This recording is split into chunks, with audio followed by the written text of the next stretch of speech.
Honourable John Boyce, Minister of Health, Barbados, panellists, colleagues, civil society activists, friends.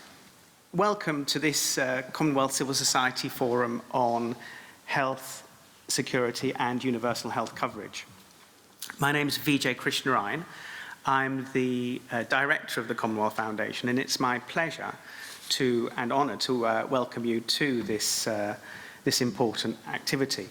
I want to start by paying tribute to the Commonwealth Health Professionals Alliance for putting the programme together and assembling such a distinguished and expert panel of speakers. This forum is becoming a regular feature on the World Health Assembly's week calendar. I also want to thank McKinsey & Company for their consistent support to this forum and the way in which they've consistently provided support over the years.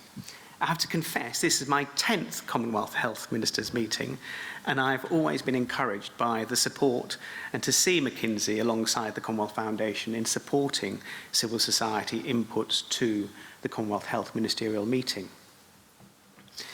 The Foundation, the Commonwealth Foundation, is pleased to be able to support this meeting because what we achieve here is central to the Commonwealth Foundation's mission, and that is to develop the capacity of civil society organisations to act together, to learn from each other, and to engage with the institutions that shape people's lives. And this afternoon, we have civil society organisations, some formally accredited to the Commonwealth and some that are not, coming together with policymakers to advance an agenda in the public interest through constructive engagement. And that's the principal reason for the Commonwealth Foundation investing in this forum. We believe that this interaction between stakeholders deepens the understanding between them and enables cooperation and enriches discussion. It's that dynamic which also helps us to appreciate what the Commonwealth can add to these kinds of discussions, how the Commonwealth can help improve development outcomes. Because as an institution, the Commonwealth provides us with an excellent space to incubate new thinking, with its ethos of cooperation and its informal style. But this potential can only be realised if meaningful dialogue is facilitated and room is made available for less heard voices. And when it works well, we can see what the Commonwealth can achieve. We're all familiar with the Commonwealth Code of Practice for the international recruitment of health workers, but the Commonwealth has also succeeded in helping to shape global debates. For example, getting chronic non-communicable diseases on the international agenda. But wherever the Commonwealth has had an impact, it's done so through this combination of civil society and member states working together. Turning to this afternoon's agenda, and in the paper prepared for this meeting by Dr. Ravi Rannan-Ilaya, he reminds us that many good examples of progress in achieving universal healthcare come from Commonwealth countries, which he attributes to the common institutional histories and shared values. He also reminds us that this common frame obliges the institution, obliges the Commonwealth to share examples of good practice that are replicable. He also points out that much of that sharing needs to take place on a south-south basis, playing to another strength of the Commonwealth. All of this augurs well for this afternoon's discussion, which we at the Foundation see as a resource and a reference point for delegates as they engage at the Commonwealth Health Ministers meeting and indeed the World Health Assembly and beyond. Our agenda is a very practical one.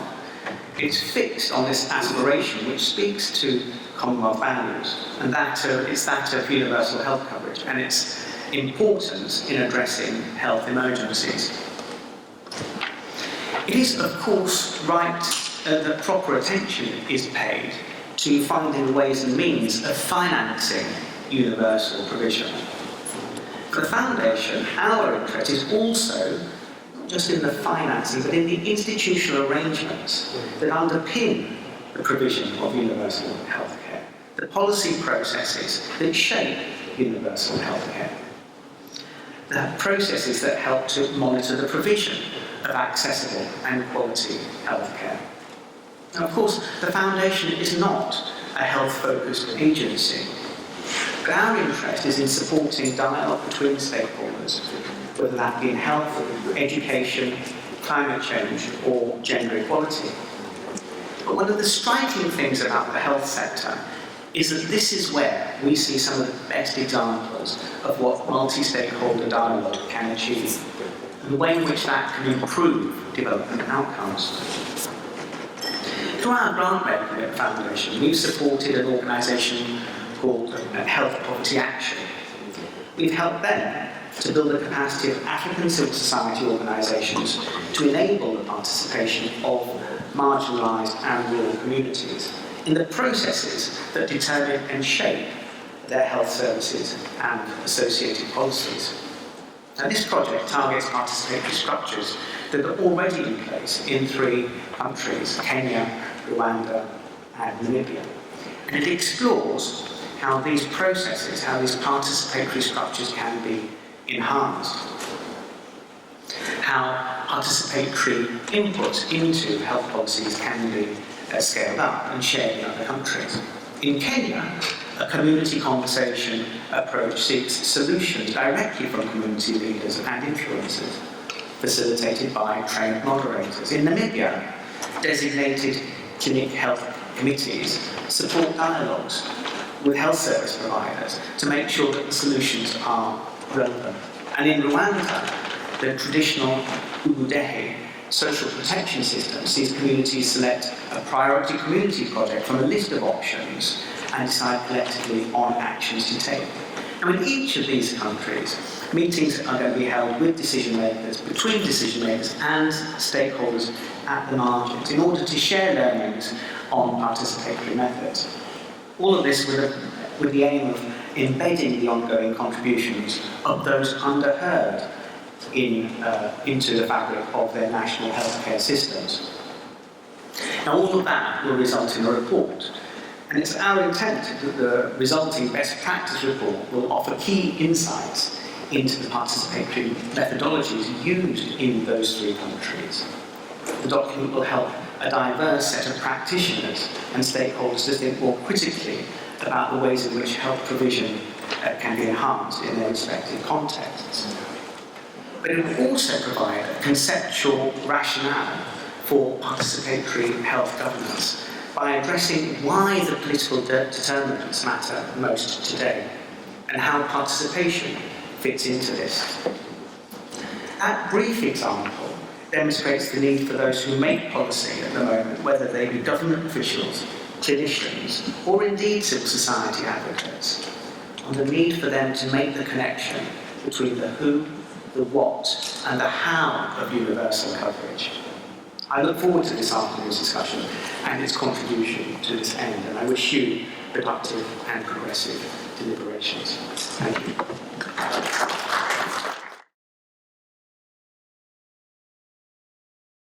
Welcome everybody. I'm Tony Nelson from the Commonwealth Health Professions Alliance, and I'm also based at the Chinese University of Hong Kong. I thank you very much all for coming this afternoon, and I hope you enjoy the session this afternoon and gain some new insights from the forum. CHPA, the Commonwealth Health Professions Alliance, I think some of you probably know already, has had a lot of support, as Vijay has mentioned, from previous forums, from both the Foundation and McKinsey to host these events in conjunction with Health Ministers' meetings. These events provide the space to contribute to the discussion of the Health Ministers' meeting, and I would like to thank very much both the Foundation and McKinsey for their support, both financially and help with the logistics. CHPA consists of 7 associations, COMAD, which focuses on health and disability, CAPGAN on pediatric diarrhea, malnutrition and related problems, the Commonwealth Dental Association, the Commonwealth Medical Association, the Commonwealth Nurses and Midwives Federation, and finally the Commonwealth HIV and AIDS Action Group. Each of these Commonwealth associations has its own activities, and this forum, I think, provides a chance to share maybe some of these different experiences and perspectives. And I think, as Vijay mentioned, there's also other civil society actors that are involved in this discussion. However, I think whichever way we look at it, this issue of universal health coverage is central to the activities of these various member organisations. If we cannot provide UHC, then we cannot achieve many other specific health goals. The agenda today has two main focuses. One, firstly, is to ask the question, how can we most cost-effectively fund UHC? The second part will be more based on some of the challenges related specifically to health security. In the second part, speakers will present these different aspects and the challenges as they see them, and there'll then be opportunity for individual Q&A and a panel discussion. And we very much welcome all your questions and participation in this panel. So I'd like to now hand over to Penny Dash from McKinsey, who very kindly has agreed to moderate both the Q&A and the panel discussion. And I'd thank you for taking on this task. And finally, thank all our speakers and participants for joining us. Thank you. I'll just, before I start, just thank the Commonwealth Foundation in particular for inviting me back. I was here last year and I shared a few thoughts about universal health coverage. And the outcome of that was that we did a bit more extra work to look at some of the things that I had brought out, and this was the paper, and I'll be sharing some of the key findings of that in this presentation. Now, the main concern that I have is with UHC. I think the goal has already been introduced. This is a shared goal for not only for all members of the Commonwealth who have signed up to the SDGs, but of course for all members of the global community.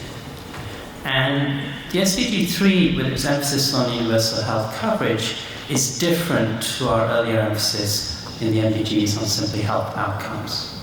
So we've made a joint global commitment not only to good health for everyone, but also for the means by which we achieve good health and the means by which we provide healthcare to people. And in particular, what this means is that all the countries have agreed, certainly all ministers or governments present, to the idea that we should move towards a situation where everyone has access to quality healthcare of an adequate nature without experiencing financial hardship when they access those services. Now, the reality today is actually quite different. I don't think that's particularly news to anyone. The reality is that in most countries, particularly developing countries, most people don't obtain enough healthcare even to meet their basic needs. So this is just one indicator. This is the percentage of women who receive skilled birth attendants when they give birth. In many countries, this is less than 50%. So this is an example of inadequate care. But it's also true that inadequate care is much more common in developing countries. Second point to make is that inadequate care is not simply less in poor countries. In most developing countries, we also have big disparities between rich and poor. So if we looked at rich and poor within countries, you would see very similar disparities too. So universal health coverage means not only reducing the disparities between rich and poor, but also bringing up the overall provision of services for everyone in all countries in the next few decades. The second aspect, point to note about universal health coverage is its emphasis on financial risk protection.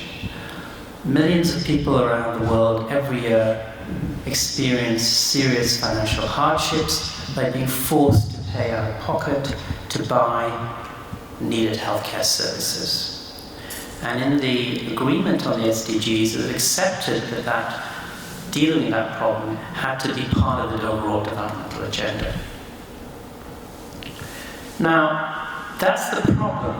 What we normally tell governments to do. I'm speaking here as an academic, somebody who often provides advice to governments or to international agencies. What do people like me say to people? What do the international agencies tell everyone? What we normally tell governments is, if you want to deal with these problems, at least as far as financing and delivery is concerned, you need to increase public spending, and that can be either through taxation or social health insurance.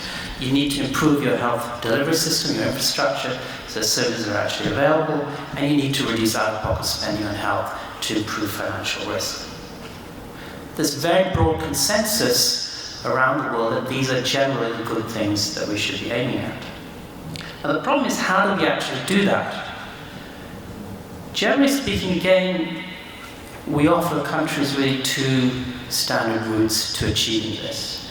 And I've sort of labeled these the Beveridge and the Bismarckian models, but these are essentially the major two pathways that countries have been offered for the past 50, 60 years. Bismarck model, or what I call the modified Bismarck model, or modernized Bismarck model, is based on what was done in Germany in the 1860s, where under Chancellor Bismarck, healthcare was provided, at least for the formal sector, by collecting on a mandatory basis payroll levies from both workers and employers to pay for sickness funds or health insurance schemes. This approach was fairly successful in improving coverage, certainly in Europe and other countries around the world, but to achieve universal coverage, the model had to be modified in the late 20th century by using taxation to extend social insurance to the people outside the formal sector, or people who were too poor to make premiums. The second approach I've called the Beveridge model, is named after William Beveridge, whose proposals underlay the establishment of the UK NHS. In that system, there's no social insurance, but the government collects tax money to pay for a unified set of services for essentially all citizens. And in the typical NHS model, the public scheme accounts for more than 85% of total provision and total spending. I should emphasize it doesn't necessarily require government delivery, but it can also, in some cases, occur with private delivery. Now, the problem with these two standard approaches is that they cost a lot of money. If we go back historically, the UK NHS cost around 3% of GDP in public money to be established. And since then, pretty much no country has been able to implement UHC through a single system without spending 3% or more of GDP in public money. That means either taxation or social insurance collections. So Japan in the 1950s followed the UK, spending around 3% of GDP, and many countries recently have been held up as examples of UHC, typically are allocated 4 to 5% of GDP in public resources for their schemes. Now, what's the problem with that?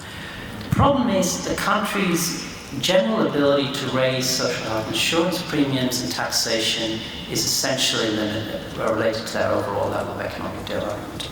Poor countries generally have less capacity to raise taxes, they have less capacity to collect money, mandatory deductions from formal sector workers, because their formal sectors tend to be smaller and because they often have weaker administrative capacity. This is an example of how much different countries at different income levels are able to raise in social health insurance premiums. Very strong income gradient, but that income gradient is also very similar to that of general revenue taxation. So poor countries, the poorest countries in the low income group, typically on average raise only 13% of GDP in general revenue tax. If you're going to spend 3% of GDP in public money to provide UHC using either the Beveridge model or the Bismarckian model, that means you have to allocate about 1/4 of your budget. I would argue that for most countries, that's just not practically feasible. Even in Europe, very few countries are able to allocate 1/4 of their budget to healthcare.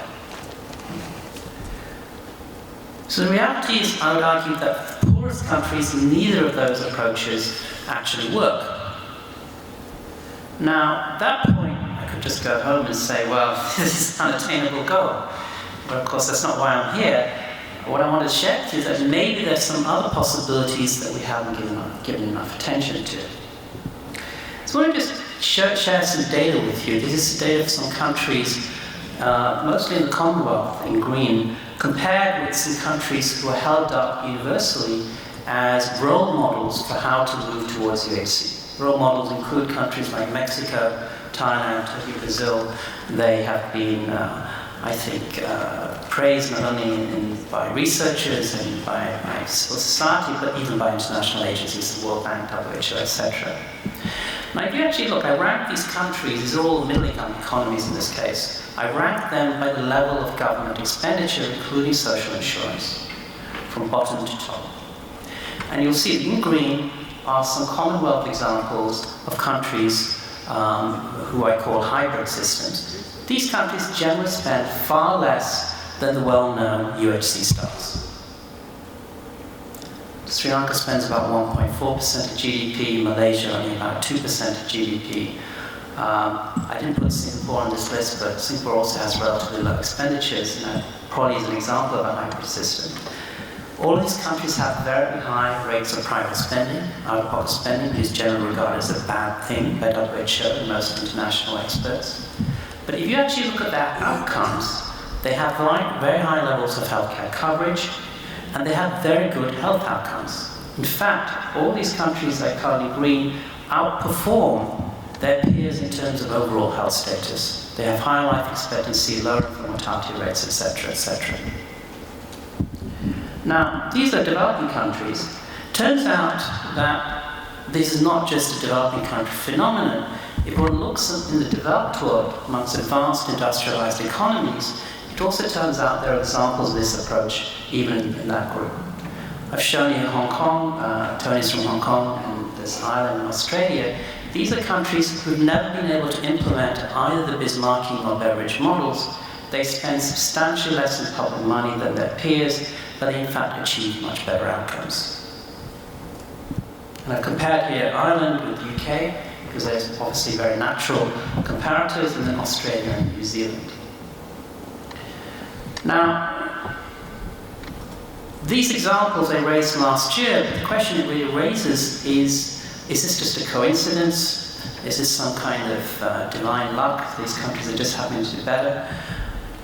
When you look further and when you dig deeper into what these countries are doing across the world, it turns out that's not the case. These are not miracles. These are the consequence of government policy, public policy over a number of years, decisions made by different countries, often for different reasons, but ultimately the same kinds of decisions leading to the same outcomes. So I try to distill what's particularly unusual or distinctive about what these countries do. First of all, at least government policy aims to use public funding to establish a set of services which are, in theory, based on universal access. None of these countries use means testing to restrict access to the public. One caveat, Ireland does have a bit of means testing for primary care, but in general, even in Ireland, hospital care is available without means testing. Secondly, the strong emphasis on removing or minimizing user charges. So care should be free at the point of use. And three, a strong emphasis on providing services close to people, particularly in countries with rural populations. Second point I would make is that they aim to provide comprehensive services. There are a lot of countries around the world, and some of the UHC stars that I mentioned, who try to say, well, we're going to provide a package of services, and then they try to define what should be in that package. We should provide maybe antiretrovirals, or maybe we shouldn't. We should provide renal dialysis, maybe we shouldn't. We should provide secondary or tertiary surgery, whatever. These countries in general do not have explicit rationing by disease or condition. They aim, at least in principle, to provide a full range of services, maybe with the exception of very exceptional, high-end services. And the second point I would make is they give an emphasis to financing hospital care. In fact, in Asia, if you look at Sri Lanka and Malaysia and Hong Kong, these countries actually have the highest allocations of their government budgets to hospital care of all Asian countries over the past 50 years. So they haven't sort of said, well, we're going to provide universal health care, but it's cheap primary care. They aim to provide everything from primary care all the way up. Now, I said those schemes are universal, and they emphasize universality, they emphasize the objective that whether you're rich or poor, you have access to the same system. But they actually do better than simply universality. these hybrid systems generally achieve very pro-poor reach of their public delivery or public financing systems. Most developing countries, and there's an example on the left, in this case Indonesia, but it's fairly typical, what one finds if one looks at the publicly funded schemes is that the benefits are mostly utilized by the rich.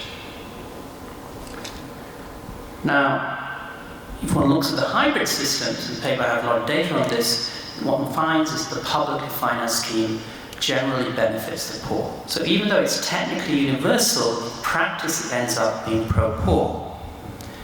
Now, of course, the question then is, how do they achieve pro-poor targeting of what essentially is a universal system and also spend much less public money than anybody else?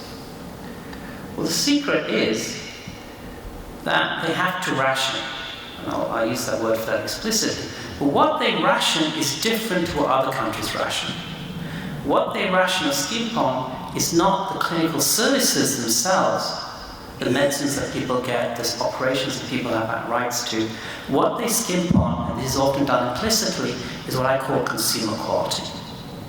And what is consumer quality? This is a range of attributes of healthcare services which, to be honest, doesn't affect clinical outcomes or health status, may be important to patients admittedly, but doesn't really affect whether they live or die or how long they live in a decent health condition.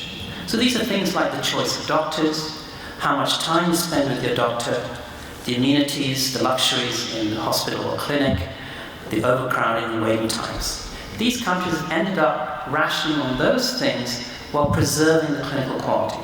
Now, we have data I've cited in the paper for Sri Lanka which shows that even though Sri Lanka skimps on these things, in the public sector, actually clinical quality is maintained at the level of the private sector, if not higher. And there's some work I've been doing with the Malaysian government recently, which has found a very similar finding. In Malaysia, the public sector, and I suspect Singapore is very similar too, since you're in the room, and Hong Kong probably achieve the same outcome. They skimp on a few things, but clinical quality, which is what matters for health, is actually fairly decent.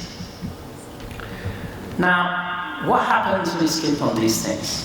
What these systems have then done is, generally higher income people don't like receiving services with low consumer quality, so they voluntarily opt out of the public scheme and voluntarily pay for private services.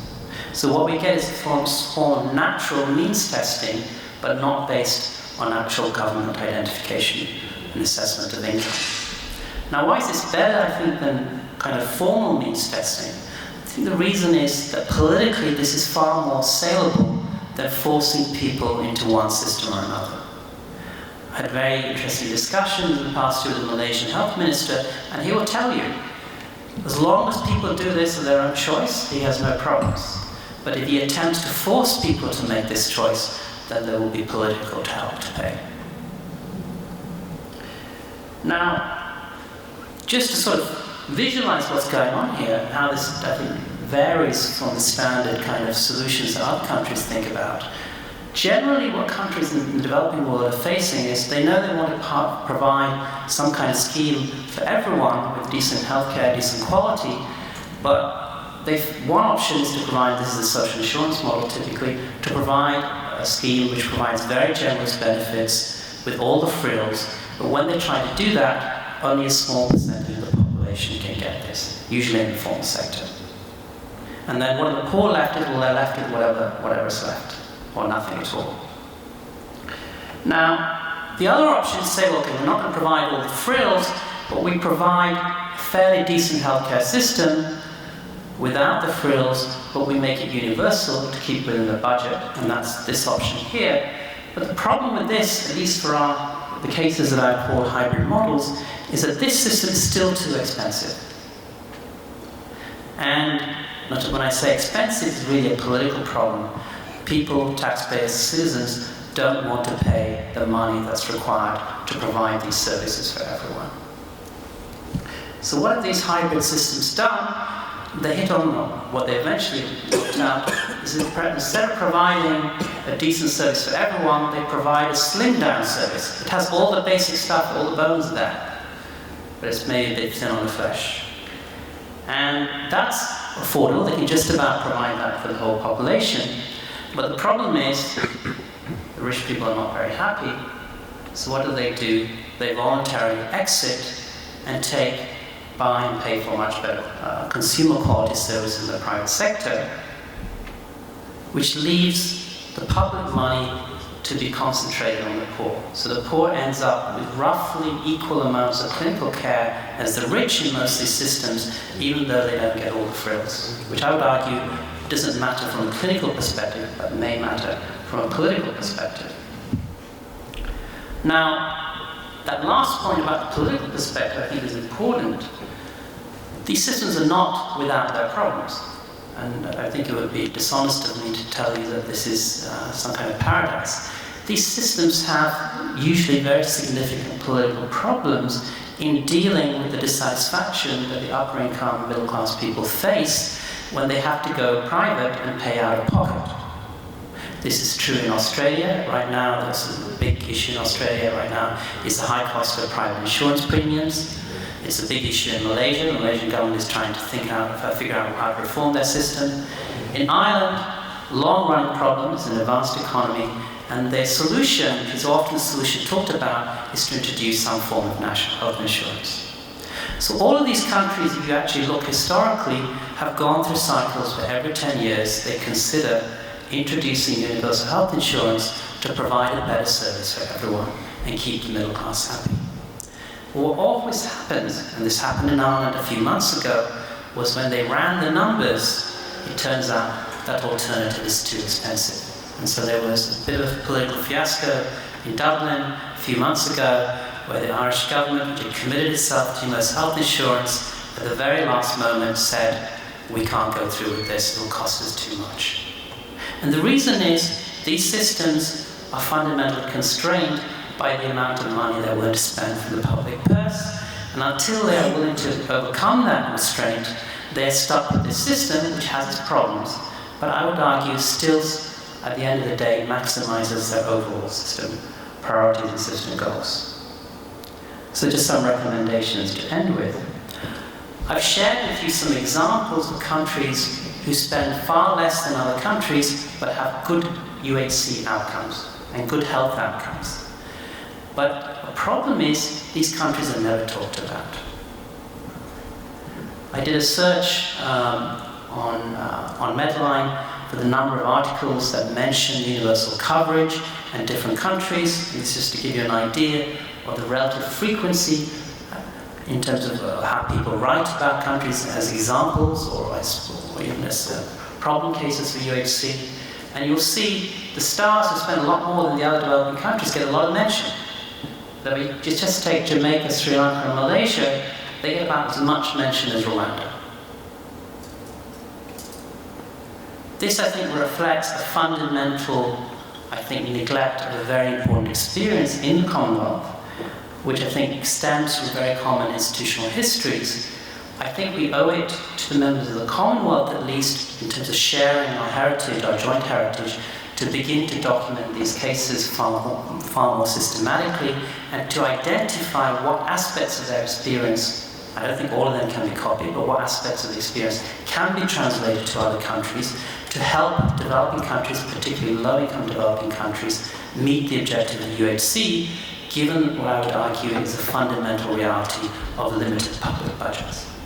And secondly, I think the Commonwealth could do even more, which is take those experiences to the rest of the world, because I think this is a global challenge, not only a Commonwealth challenge, to share those experiences much more systematically with the rest of the world. Thank you.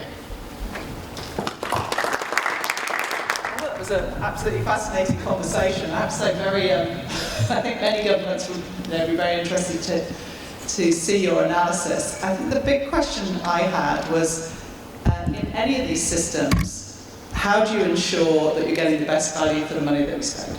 We know that there are major productivity opportunities in terms of everything of looking at the sort of way in which care is delivered through to decisions that are taken about what services to provide, when to do it, operation, when not to. So is your sense that any of these models are better able to drive that productivity gain?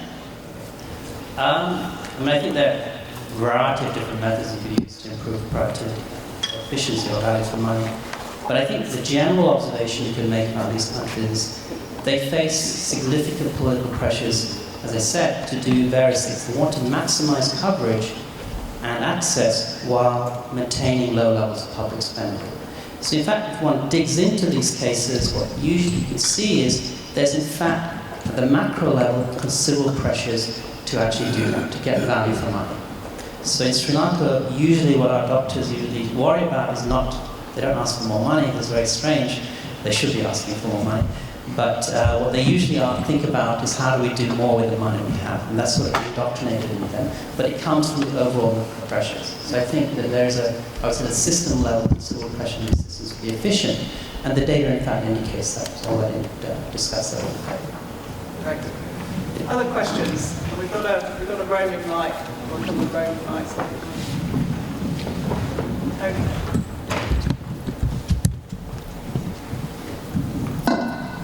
Thanks very much, Robbie. Yeah, I think very clearly explained, and it's exactly what I guess I experienced in Hong Kong. I mean, Hong Kong, I think like Malaysia, has been having a similar discussion about wanting to get a voluntary health insurance, sort of social health insurance, and they keep on having consultations and sort of go down in circles, and I guess then get looked at as being too difficult.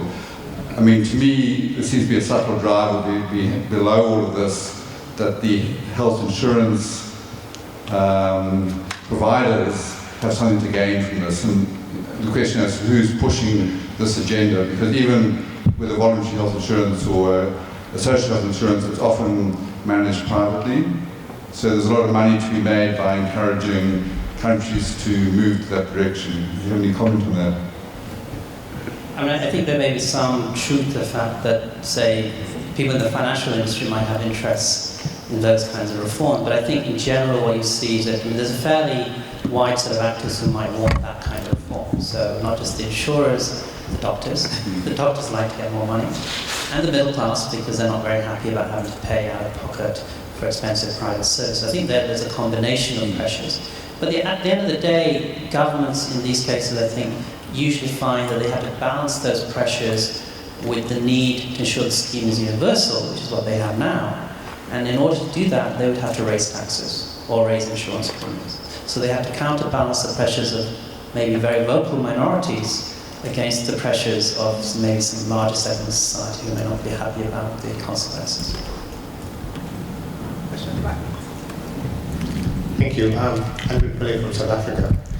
I listened with a lot of interest to your presentation, largely because I think in your analysis you've chosen a number of middle-income countries, and I'm not sure if you would have come to the same conclusion if you chose South Africa, which has the highest Gini coefficient in the world, that it's effectively implemented the model you're proposing, and it has shown to fail. Simply because if you implement a model where the rich and the poor are separated by their ability to pay, the one thing that you didn't touch on is the fact that the rich are able to draw resources to themselves. And basically what happens is that the human resources leave the public health system in their droves and want to service the rich. They can work 3 days a week, play golf for the rest of the time, and say, why should I spend my time working 8 to 10 hours a day to treat these poor people when I can have a flourishing practice with all these aesthetics and show very good health outcomes for the rich.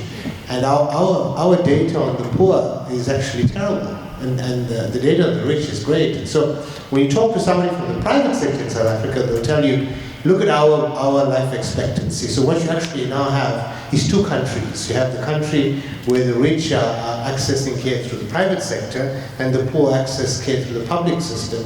And you have 2 life expectancies in one country, and there's absolutely no social solidarity. So I wouldn't agree with such a funding model at all. Yeah, I briefly mentioned South Africa, but I think, for example, a very high-cost country, which I think where either of those systems will be too expensive at the current stage. I mean, I think South Africa is a bit unusual. I think we all know the reasons why, because of the legacy of apartheid. So South Africa never had a single public scheme which was offered to all citizens.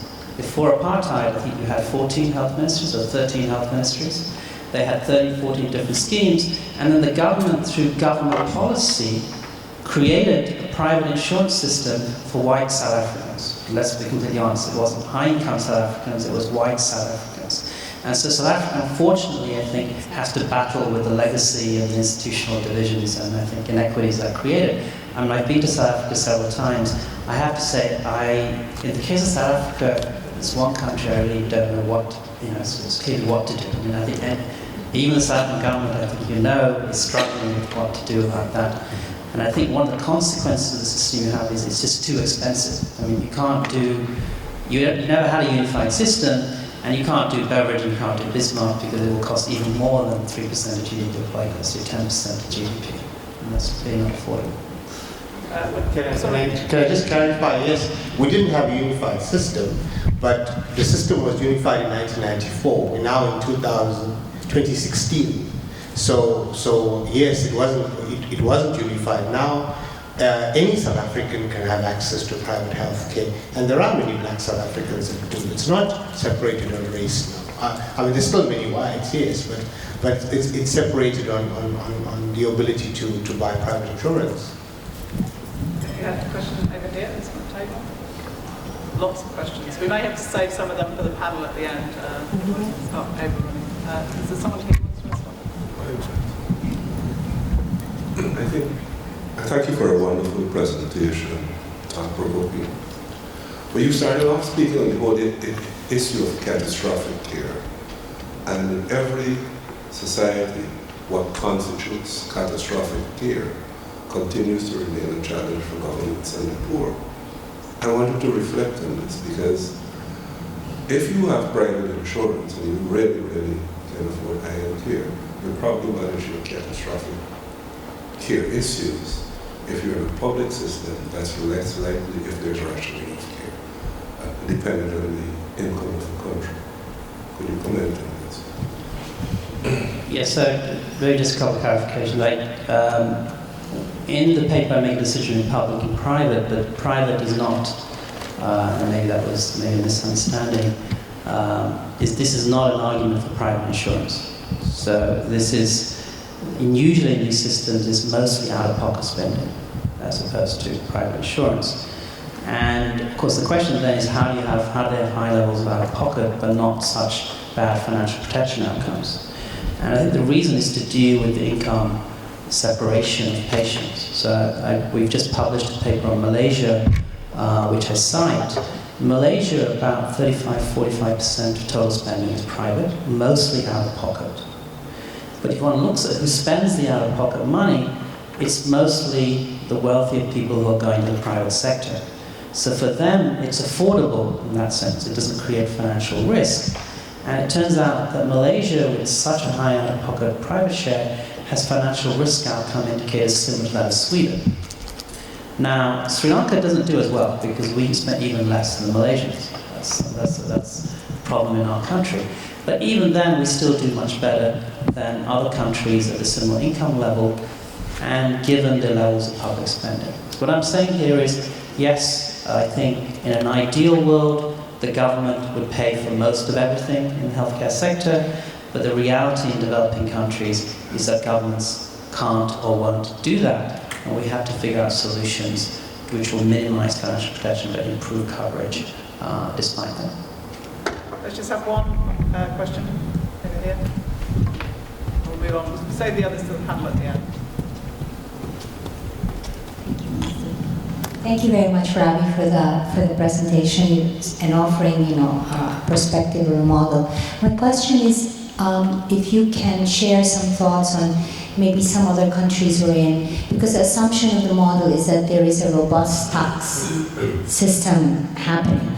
Otherwise, and I think in a lot of countries that the Commonwealth covers, there is, the tension is, the tax system is not robust, it's not working, and citizens are often saying, well, what's in it for me to pay my taxes?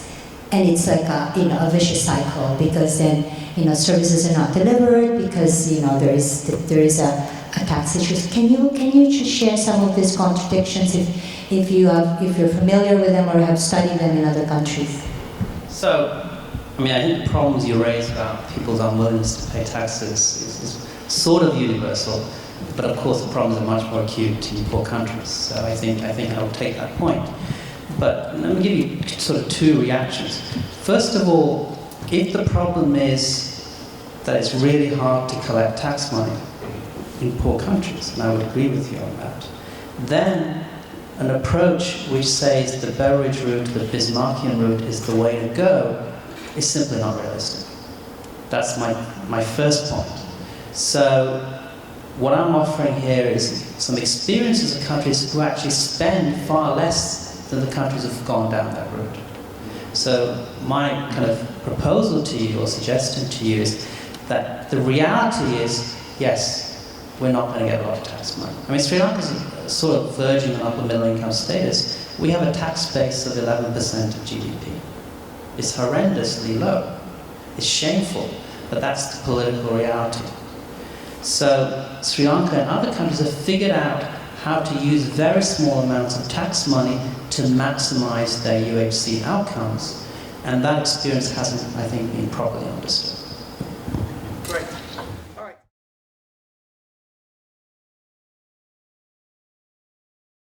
Yes, so I'm just going to very briefly sort of, I guess, launch or announce the report that Ravi's alluded to. So Ravi was commissioned after his presentation at our Civil Society Forum last year to try and look at this hybrid model in more detail, particularly from Commonwealth country perspectives, and prepare a report. So this report has now been completed. We don't have it a hard copy yet to launch, but this will be available within the coming few weeks, and we hope that this will be very widely distributed. So we would ask for all your help to help us to do this. I think, to me, one of the key questions that is also coming out of this is the question of the SDGs and universal health coverage. And I think this report is going to, to me, be helpful in that discussion as to what should be the best indicator. So the SDG 3.8 is to achieve UHC, including financial risk protection, access to quality essential healthcare services, and access to safe, effective, quality and affordable essential medicines and vaccines for all. So the question is how best to measure UHC. My understanding is that there's a lot of discussions ongoing at the moment as to how that should be done, and one of the proposals that has come up is that it would be the percentage of the population covered by health insurance. And I think, to me, what Ravi is presenting is that that could be a very bad indicator. And so clearly we need maybe some indicator that looks at this issue of financial risk protection and health outcomes. So I hope this report and the further discussion that it's going to generate will help the wider community to decide what that SDG indicator should be. So I'll finish there and just encourage you all that once we get this copy of the report out, both in hard copy and PDF, that you will help us to circulate it as widely as possible. Thank you. Thank you, Penny.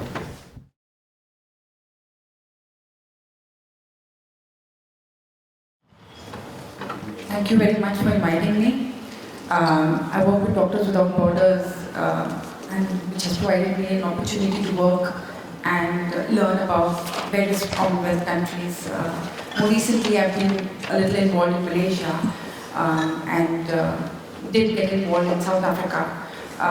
And slowly and steadily, I'm learning more and more about Commonwealth countries. So I'm going to present on behalf of Medicine Sans Frontières, a specialized unit called the Access Campaign. And specifically, it was founded on the barriers to tools, to medicines, to diagnostics, to vaccines. And my job, principally in India, is to break down some of those barriers from an intellectual property point of view. And one of those things that really has an impact on IP barriers are free trade agreements. It's ironical that we talk about SDGs, and I have two worlds, as I call it. And one world is where people talk about free trade agreements, People talk about, more and more countries coming into the multilateral system, increasing intellectual property barriers, and then there's this world talking about SDGs. And I believe the SDGs will not be achieved, and I'm convinced, and I know this, thanks to the signing of the Trans-Pacific Partnership Agreement, or more recently, the RCEP, which is now becoming a big free trade agreement in the Asian region. So I'm going to just present my case as to why. I think the SDGs are simply not achievable due to what is happening, as I would say, a never-ending march of free trade agreements that the Commonwealth countries are party to. So there are two parts of free trade agreements. Most people are not familiar with the language of free trade agreements. So there are free trade agreements, and then there are bilateral investment treaties. So people say, investment treaties is good, money's coming into a country, why should we care? No one really reads the fine print, and actually it does have a huge impact. So an example of two Commonwealth countries, UK and India actually share a lot of history together. So why are medicines so expensive for the NHS, and why are medicines so affordable in India, is the big question that people should keep asking themselves. It's a question of competition. So if you look at the slide, you have a patent, you have one supplier, no competition, high prices. And you'll always be dependent on imported medicines, because majority of patented medicines are actually imported into countries like South Africa, like Australia. They're never actually produced over there or regionally, and you always import them, and you have just one supplier, so you end up negotiating very high prices with that one supplier.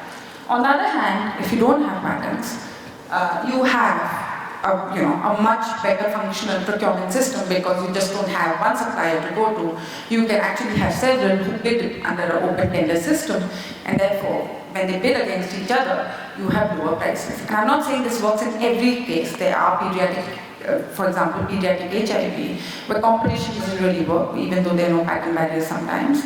But in majority of cases, competition does work, and you are able to find multiple suppliers if you overcome IP and regulatory barriers, and you are able to access more affordable medicines or produce them if they are economically feasible. If you look at the cost of, everyone's talking about the hepatitis C medicines. I wish I'd just come and put them on my podium. I'm carrying some bottles for patients in Europe. So if you look at hepatitis C medicine, you look at sofosbuvir, it's $84,000 in the United States for 3-month regimen. And if you add another drug, daclofenac, it runs over $100,000 price tag. It sort of comes down a little bit for the Australians to $50,000 or so. If you negotiate a little better, it'll come down to $30,000 or so. But still, $30,000 per treatment is a very high cost when you're looking at actually treating millions of people who have chronic hepatitis C. Why are you trying to treat chronic hepatitis C, B or C, whichever you want to call it? Because you are on the cusp of an absolute explosion of liver cancer, liver failure in the next few decades. So you just want to treat and stop the epidemic from happening. So you want to treat, you want to stop, but you can't because medicine prices are too high, so you end up rationing. On the other hand, these medicines cost about less than 200 to make. Daclofenac, you can literally give it away free with sofosbuvir. So actually they don't cost that much to make. But in reality, in most countries are paying around $30,000 to $50,000 for sofosbuvir, and then you add daclofenac and it's a few more $1,000s. If you look at the Commonwealth, Malaysia, and I was smiling when people presented the case of Malaysia, there's a lot of rationing of second-line treatment going on in this so-called healthcare system that tries to reach out to the poor. Second-line HIV treatment is fundamentally a character of running an HIV/AIDS program. You've got to run into resistance cases, you've got to treat the resistance cases. And Malaysia pays the highest prices. And if you look at the countries I've listed, quite a few of them are Commonwealth countries, including, for example, India and Kenya, for example. They pay very, very affordable prices for the same medicine. Unfortunately, Malaysia pays some of the highest prices on HIV/AIDS medicines. people talk about, increasing health budgets. Why not use the health budget that you have even more, in a much more, practical manner by using more affordable generics? Entecavir for hepatitis B, one of the most effective medicines. Just look at the disparity of prices across the Commonwealth. You have BMS charging the NHS about $7,000. In India, it's a fraction of that cost, and actually, it's just 36. If there's public procurement of under a hepatitis B program, it'll be under $40 per patient per year. Sri Lanka could get it, India could get it, Kenya could get it, South Africa could get it. But wherever you have patent barriers, you have very high prices of entecavir. So, technically speaking, drug pricing is a feature of the patent system. And when you have competition, you can actually pay a fraction of the cost and actually run your health budgets much better. What happens? Are these just 20-year patents and you can say, oh, they're going to expire at some point, we don't need to really worry. Patents don't expire. Each drug gets patented multiple times. And if you look at imatinib, which is a fantastic drug for chronic myeloid leukemia, it's actually a life-saving drug like antiretrovirals. The patent never really expires. It goes on for 20 years, and then you realize it doesn't really expire in 2013. It expires in 2017, and then you realize you can't treat GIST cases because actually there's a new use patent. So it runs till 2022. 30 years, 40 years, sometimes patents don't expire in your lifetime, they actually go on. And if you again look at the prices across the Commonwealth, if you just compare South Africa with India, then you see very huge price differences due to the availability of generics. Different countries have dealt with IP issues completely differently. So for example, India reformed the British Patents Act very quickly in 1970. So inherited 1911 British Patent Act, which actually led to monopolies and stunted domestic production. And in the 1970s, they reformed that to boost domestic production and boost access to medicines. There's a very good parliamentary report that actually should be circulated in the Commonwealth relating to that. South Africa inherited a British patent system, didn't do much about reforming it, and is now stuck with a huge amount of patents. So it basically grants every patent that is applied for. There's no examination system. And therefore, South Africa pays some of the highest prices in the world. For example, as compared to, for example, other developing countries in the Commonwealth. So a pill that costs Rand 25 in India can cost Rand 676 in South Africa for DRTB, linocillate. So there's a real attempt by the South African government to try and reform the patent examination system. And this is an ongoing effort, which I think is a really positive development from South Africa. Now, Bangladesh, interestingly, has really emerged within the Commonwealth as a very important supplier of medicines this year. It made the drug that I put up $84,000 sofosbuvir, the first generic of sofosbuvir. And it is utilizing TRIPS flexibilities, as we call them, the World Trade Rules really well, to start not just buying generics, but also to make generics. So what India was doing a decade ago, Bangladesh is now taking over and trying to do in the coming decades. But FTAs basically take over and destroy some of the positive things that governments are actually trying to do about access to medicines. So what are these free trade agreements? Just to familiarize you with it. So there's one that is really ongoing right now in the Asian region. China's part of it, India's part of it, Japan is part of it, Australia and New Zealand, all of these countries are part of it. It's called RCEP, it's the Regional Comprehensive Economic Partnership Agreement. The negotiators probably don't even know what SDG is. They're just negotiating, and that's the reality of what free trade agreements are all about. And what are they negotiating? They're negotiating for longer monopolies, they're negotiating for regulatory barriers based on IP, and so on. Then you have the EU free trade agreements. Interestingly, there has been no discussion within the Commonwealth about what's going on with these free trade agreements and what's New Zealand, Australia, UK, India's positions, when they're all discussing these free trade agreements in separate free trade agreements. Then you have, of course, the free trade agreement led by the Swiss. They are very aggressive as well because they have a pharma industry to protect. And of course, the worst are the US-led free trade agreements. And more recently, Malaysia, for example, New Zealand, and Australia have signed up, and Canada, of course, have all signed up to the Trans-Pacific Partnership Agreement. They lead to far longer patent barriers. They also create IP barriers within the regulatory system. That means our FDAs are now going to be doing more about IP than they were ever previously doing. For example, data exclusivity. That means you have exclusivity monopolies based on data that refuse to allow generic drugs to be registered. Your efforts to control prices may actually come under attack as well. And of course, tobacco control, regulation of pesticides, all of that are part of free trade agreements. If you look at impact studies, and this is one of the most understudied area, the WHO tried to do something about it at one point of time, it's sort of lost the political will. But wherever you study the impact of free trade agreements, the most recent one being the one Canada is negotiating with the European Union, the bill is going to be hefty in the future. So it's a 2.7 billion additional payments that the Canadian economy has to make for signing a free trade agreement with the European Union and agreeing to those intellectual property barriers. So it's not just about being rich or poor or developing or developed, it's everybody who's coming under the hammer of free trade agreements. And then you have the investment agreements. Now, if you look at, and I'm not going to, what is the main feature of these investment agreements? These investment agreements basically allow corporations to sue your government for trying to protect the environment, to trying to do tobacco control, for trying to reduce prices. So all of government policies have a facing massive attack under investment agreements. And I'll just give you an example of it. And many people don't even know that Canada has been sort of one of the worst hit by investment provisions. It at one point tried to do away with certain pesticides that were very harmful for the environment and human health. It got sued by Dow Chemicals and other chemical companies for doing so on public health grounds. And Canada had to roll back those policies and keep paying millions of dollars in damages.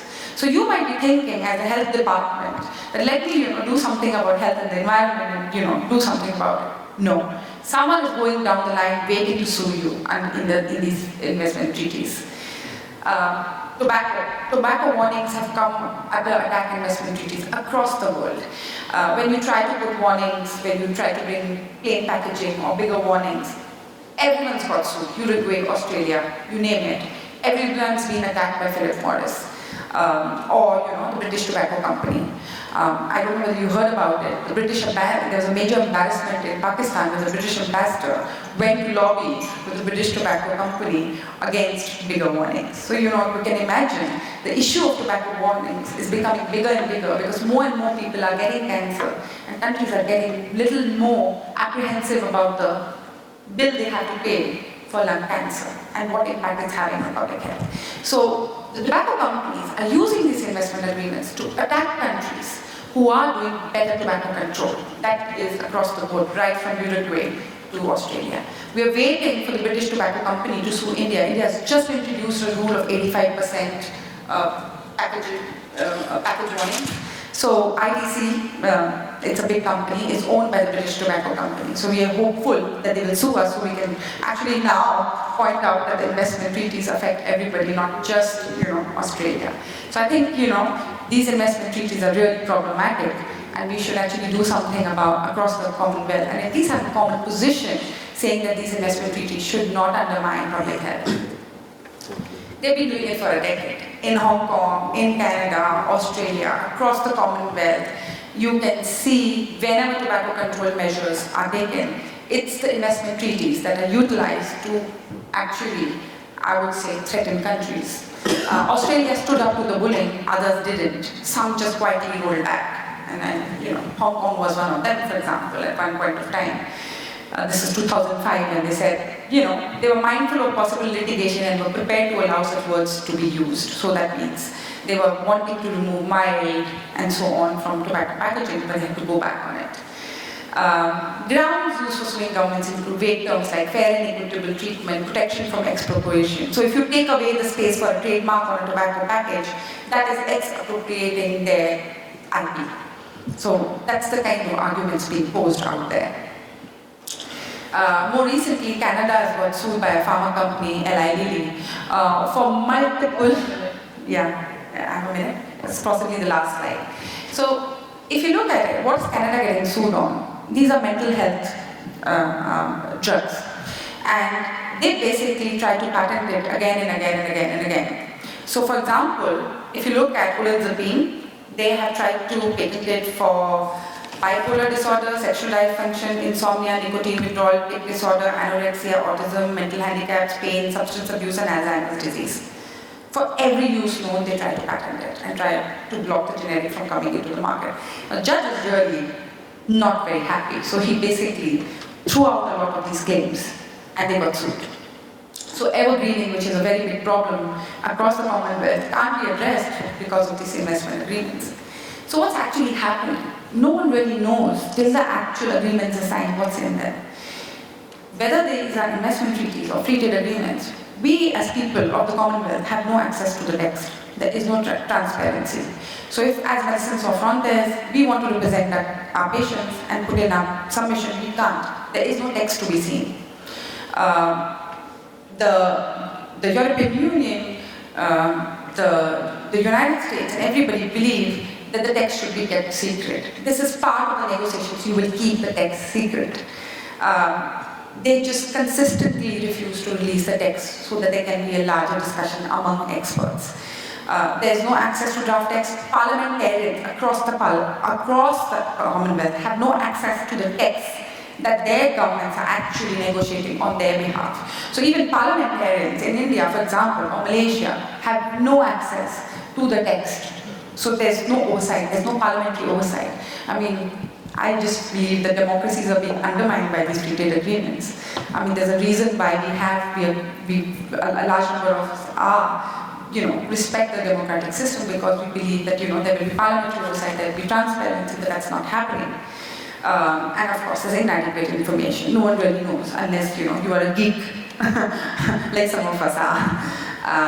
Some of us in Commonwealth countries have put up a good fight. Whether we win or lose, a lot of patient groups led by HIV-positive people started to start fighting the free trade agreements. It was primarily people living with HIV who started to fight against the free trade agreement of the European Union against India, because India supplies a large number of life-saving medicines.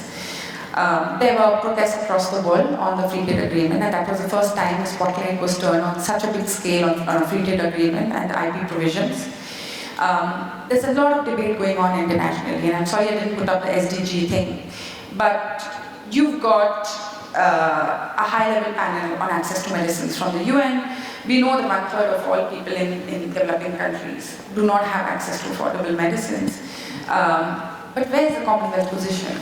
As much as these trade agreements are covering millions and billions of people across the world, where is the Commonwealth position? Where is the Commonwealth Foundation? Does it fund papers? Does it talk about it? Does it involve civil society from the region about these issues?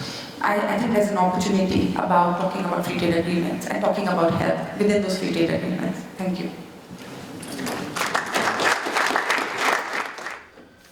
Question back there. Hi, thanks for a very stimulating presentation. I just want to make a comment. This is consistent with the concept of social determinants of health, that every sector is a health sector. And as you said, decisions are being made by these wheelers and dealers and negotiators, and the health aspect of it is not being considered. And we all pay the price for that in the long run. So thank you again for a great discussion. Other questions? My question was going to be, one of the, great overview. The retort usually from the pharma industry is if there's no guarantee of a patent for the next 10 years or even 20 years, then why would they invest in developing new products? So what would your answer to that be? My answer to that would be a twofold answer. We are going through an intense debate about the patent system and its failure to deliver antibiotics, for example. So you can't just simply say that you throw money on the patent system and all your innovation requirements will be met by the IP system. And that's a very big question mark that's now obviously emerging. I live in India, and I would like more newer malaria drugs to be developed, because I've seen my colleagues from the health movement die in Orissa because they died of malaria. And we have artesunate combination therapy, but we already know that there are parts of the Southeast Asia where there is resistance emerging. So we need a pipeline of medicines, and we need to think of an innovation system that's just not so dependent on the patent system. So if the patent system thinks it's lucrative, then we develop a drug, otherwise not. Second thing is, these monopolies that they are asking in free trade agreements are over and above the monopolies that they have already achieved. So this is kind of evergreening. You take old molecules, old drugs, and you rehash intellectual property monopolies on them. So it's not going to serve the innovation system either. It's just going to prolong monopolies, make it worse for patients in developing countries. So this is it. And I see a question there. Yeah, it's actually more comment than a question, but I mean, I think the other thing in terms of the question about whether this is going to stifle innovation, I mean, most innovation comes from universities with public money. You know, so I think it's a bit of a lie to say that the innovation comes from the patent system. I agree with you. A lot of universities did not feel the backbone of first-line HIV treatment came from a Czech university and was bought by Gilead Sciences. All people know is that the patent is with Gilead, but people do not know that the university actually funded majority of the research. I agree with you that R&D is far more complex than it is made out to be, and we should actually highlight public spending on R&D, and that it hasn't been a standalone pharma patented model that has led to R&D. Thank you so much. And there's one. It wasn't a question. It was more a response to your question. It's normal for the pharma industry to say that if we didn't have patents, we wouldn't innovate. And our response to that is, well, yes, we understand that the patent system is there to encourage innovation. But when you have the innovation, you then must use it responsibly, because the patent system is asking you to use it responsibly so everybody has access. So why don't you become transparent about what is the true cost of the innovation in order to develop it, and let us share that across the world in terms of what our ability to pay for it is. So South Africa, for example, is a middle-income country. So we'll pay a higher price than our neighbor Malawi, who's a low-income country, and that's acceptable. But what happens is that the pharma company says, well, we're not going to tell you that, and we're not going to disclose what the true cost of innovation is. The consequence of which is that those in the poorest countries will never get access, and that's the issue.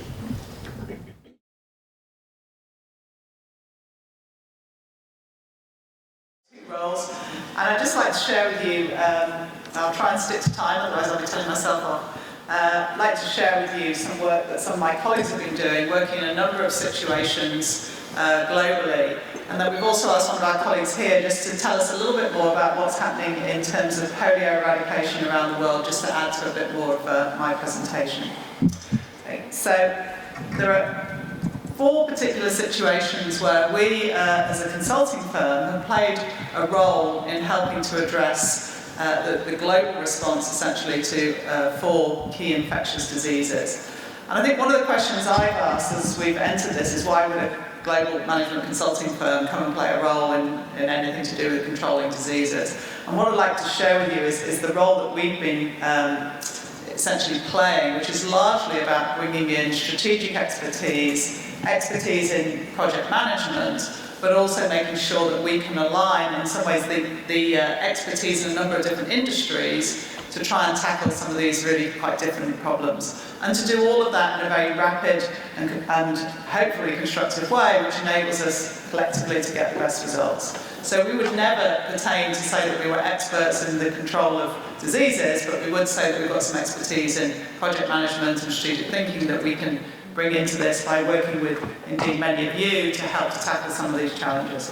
So I just wanted to give you a very quick overview about what some of the key themes have been in each of these. So essentially the approach is a consistent approach that we've tried to use in all the different situations, and it really was started here in the situation in Nigeria looking at polio. And essentially it was around this term. I don't really like the term myself, I'm not a big fan of wars, but we have a term within the organisation which is called a war room.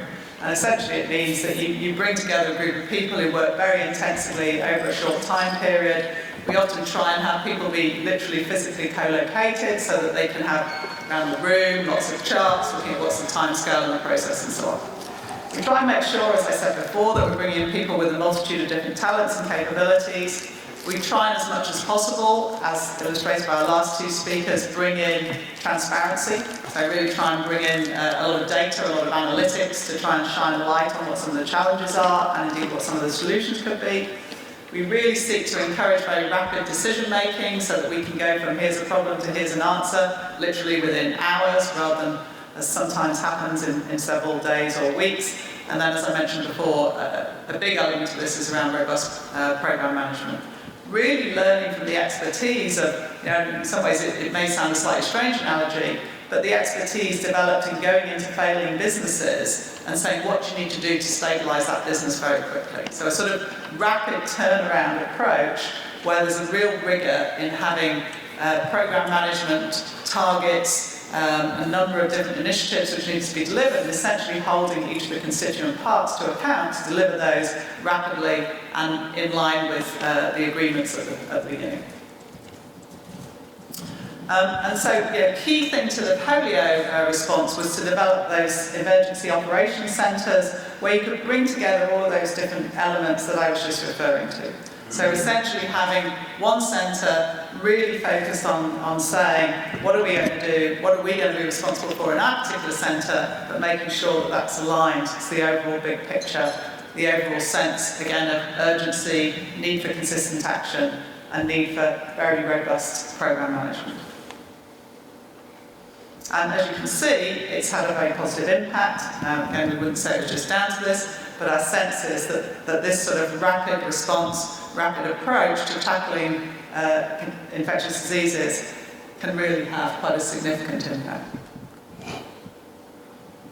So the next case study I wanted to share with you is around Ebola. So again, we brought very much similar expertise and skills to helping to tackle the global Ebola crisis in 2014. We worked with all the different agencies shown on here, and in particular we focused not just on tackling the immediate crisis of Ebola, but very much seeking to tackle the post-Ebola need for reorganising the country. So the need to really start to, education fell apart, the health system fell apart in the crisis, a lot of government infrastructure fell apart, and so part of the remit was not just to tackle the immediate response, but was also to make sure that there was sufficient attention paid to that rebuilding of the country after the immediate crisis. And so, as you can see here, some of the key elements of the immediate response were really around, first of all, putting in place contact surveillance and making sure that you knew where the contacts were, you knew what you were doing about them, and therefore you were essentially either treating people or you were containing the immediate problem.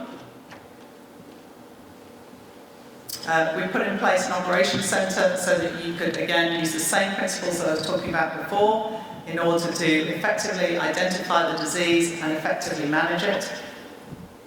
And a big element of this, again, was around really robust programme management, but also recognising that there was a loss of skills and capabilities. So at the same time that the education infrastructure, the health infrastructure and so on fell apart, because you also didn't have people who could come in and actually run a number of these facilities. So quite a big element of this was facilitating really the external world to come in and help Sierra Leone tackle the immediate crisis. Zika, we've been working with the Brazilian Ministry of Health to take a similar approach.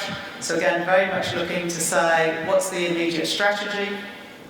What's the response going to be? What are the operational solutions to trying to tackle this? And then how are we actually going to monitor it? So what's the data, what's the management systems that you need to get much better information on the spread of the disease, understand where the disease is, but also understand where are you starting to get it under control.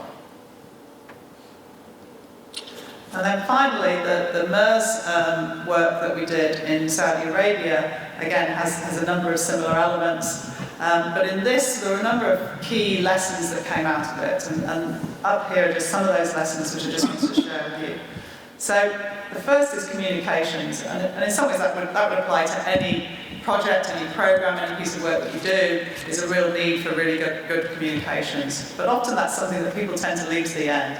We deliberately put it up here as number one.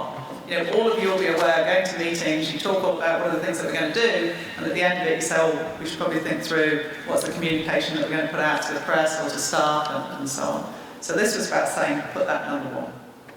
The second was, you know, don't forget the rest of the system. So I referred to that in Sierra Leone, was the rest of the system sort of fell apart. There was a real focus in Saudi Arabia to say, how do we make sure that as well as tackling this crisis, we're keeping business as usual, as it were, going on. Again, a very strong focus on transparency, being very clear about what was happening. A big focus on looking at how do you make sure you capture some real learnings from this crisis in terms of the whole research agenda, and making sure that then transcends over time and provides a benefit longer term. Again, the principles here of being very clear on roles, remits, responsibilities, processes, and overall programme management. So Judith introduced herself when we went round at the beginning, and Judith works for the Rotary, but with a particular focus on polio. And I asked Judith just to supplement this presentation, given, as I say, I'm not an expert in this, with just a bit of an update in terms of where the control of polio has got to globally. Thank you very much. Good afternoon.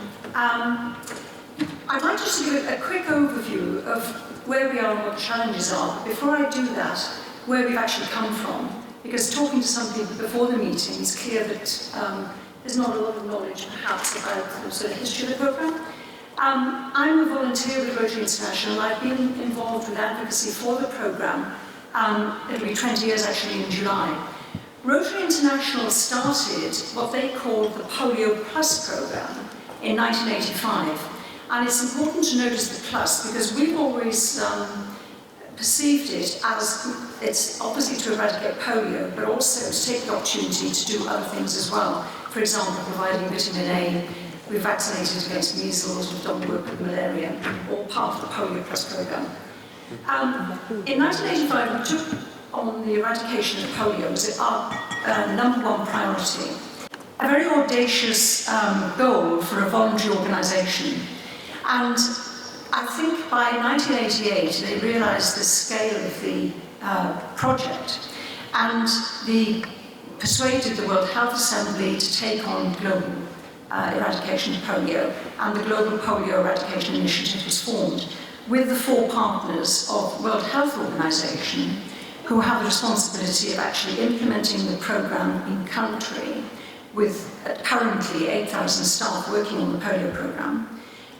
The UNICEF, who have responsibility for the social mobilisation and the procurement of vaccines. The Centre for Disease Control in Atlanta, who have responsibility for monitoring and surveillance, and also research. And Rotary's role, which is advocacy to governments and other donors, funding, and also a very important aspect of the programme is actually the volunteer force that we provide on the ground for the immunisation days. And so where are we today? When we started, there were 350,000 cases a year in 125 countries. And you heard how the Emergency Operations Centre in Nigeria has actually really brought the cases down in that country. They've not had a case now, it'll be 2 years in July. So today, this year, we've only had 15 cases, 10 in Pakistan and 5 in Afghanistan. And so we are on the brink of eradication. It's very exciting and it's very challenging. And we've been working to what's known as the Endgame strategy since 2013. This was launched in Abu Dhabi, and it was a 5-year programme with the hope that we would be able to certify the world free of polio by 2018.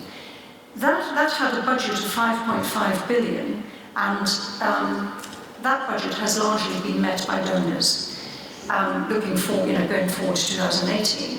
But the 4 aims of the Endgame strategy, which are absolutely essential, one is clearly stopping the transmission of the virus, and this has not been achieved, because to have the world free by 2018, we have stopped transmission of the virus by the end of 2015. And of course, we have transmission still in Pakistan and Afghanistan. So we now have to go another year. The second part of the strategy was, going forward, strengthening routine health systems. and also introducing the inactivated polio vaccine to replace the oral polio vaccine, because you need that for the greater immunity. And also looking at the legacy of the programme, that was the fourth plank of the strategy, transferring the polio assets over to governments and health organisations going forward after the polio programme has finished. So we now have to go to 2019, and that's assuming we stop transmission this year in Pakistan and Afghanistan. There have been two major programmes underway. One started last year, which was switching from the oral vaccine to the inactivated vaccine. And I think now over 100 countries now using the inactivated vaccine. That was a major vaccine programme. Also, just towards the end of April, beginning of May, over a 2-week period, there's been a change in the vaccine that's being used, and we've switched from using the trivalent vaccine to the bivalent vaccine, because the vaccine 2 was declared eradicated in 2015. Also, the trivalent 3 virus, we've not had any cases since 2012. So there's been this massive programme going on over the last couple of weeks in 150 countries. One of the aspects of the sort of legacy, and I think an example of that, it's interesting to hear about the Ebola and the work that McKinsey did in Africa in relation to that. But in Nigeria, it's recognised that, I think there were 6 cases of Ebola in Nigeria, and it's recognised that they used the emergency operation centres, they used the staff that were up in Abuja, brought them down to Lagos, set up an emergency centre there for Ebola. They used the health workers and the monitoring and surveillance in Nigeria from the polio programme and all the infrastructure that was there, and it helped stop the Ebola crisis in Nigeria. And that's a really important example of the legacy of work actually now on the ground. One other thing I would say is that one of the aims of the programme, and it has to be an aim, which we have to realise, is actually reaching every child. And enormous lengths have been gone to achieve this, and children have been reached in the most remote areas, in areas of conflict, and we've reached children that have never had health interventions before, and I think this has been one of the sort of landmarks of the programme. We've also trained a massive workforce of health workers, both paid and voluntary, set up clinics and health centres. So there is an enormous legacy of the programme. So going forward, we've just launched what's known as the investment case, because to take it to 2019, we need an additional $1.5 billion. The investment case has just been launched. We're now taking that round to donor governments. I took it to the UK government just last week, and we've already had support from Canada. They've just announced that they're giving us additional funding. This will be absolutely critical in taking the programme forward.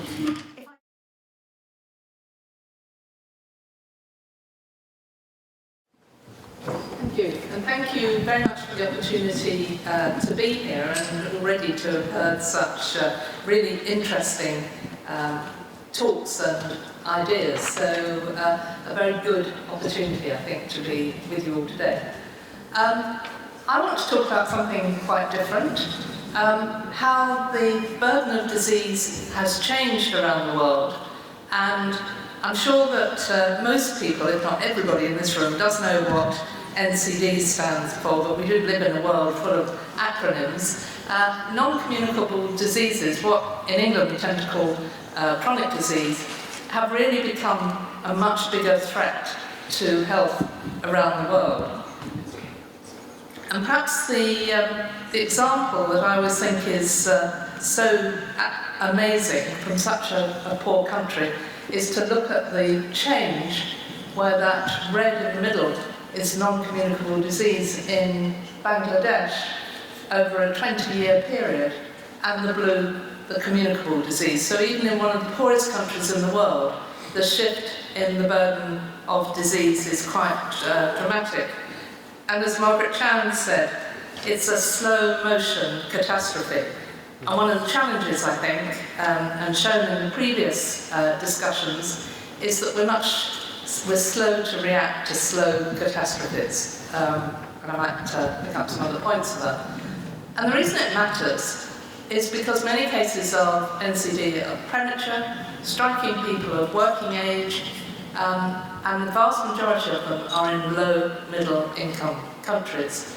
They are phenomenally expensive on countries and on our health systems, but they are also falling hardest on those least able to afford it. And I think many people still think chronic disease is a disease of affluence, it's big fat Americans, followed close behind by big fat Europeans, but it isn't, and they are increasingly widening social inequalities, limiting access to medications, and often catastrophic for families. Early retirement, death, children, particularly girls, often pulled out of school to care for sick parents. I think the World Economic Forum often doesn't get the credit for, in my view, having put NCD epidemic on the map globally. They, every year, look at a survey asking people, mainly chief executives, big companies, of the severity factor, that's the vertical access, and the likelihood of it happening. And in 2010, only financial insecurity was greater as a risk in their view than the NCD epidemic. But we know what to do about these, and I think this is in a way the challenge to some of the earlier comments. We know that if we get rid of tobacco, if we increase our physical activity, and we have a healthier diet, we can prevent vast numbers of these conditions. That's simple, well, sort of, and it can be afforded, and it's effective. And yet, what do the figures look like currently in many of our countries? So if you look at smoking, and I often think particularly in the richer countries, we behave as if we've dealt with smoking, so we've got rid of it all, and that's because probably most of people like us often don't live around cigarettes anymore, we don't see it. But the differences in different countries, and most dramatically, I think, the difference in gender, and you can guarantee that as we speak, the tobacco companies are targeting women in low-income countries. But even in a country like mine, in England, we think we've done very well. Our level of smoking on average is under 20%, but in the poorest parts of England, it's 50%. So inequalities in many of these, what we would call risk factors, are huge. And then the question of overweight and obesity.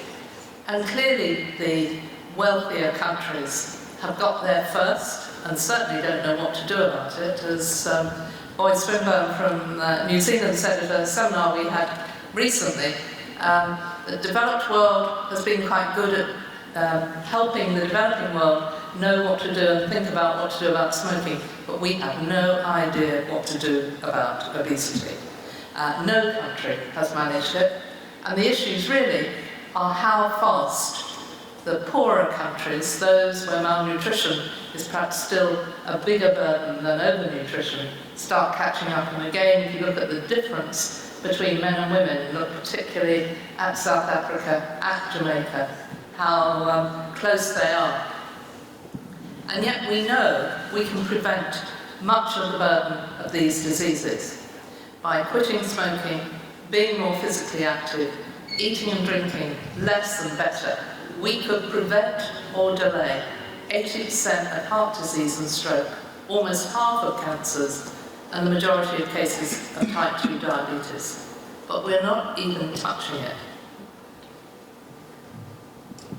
Expenditure on NCDs has been close to reflecting their devastating impact, but there is now some sign of action. Firstly, the high-level meeting on NCDs in 2011, and I was so excited by being in the UN that we have a photograph to prove that we were there.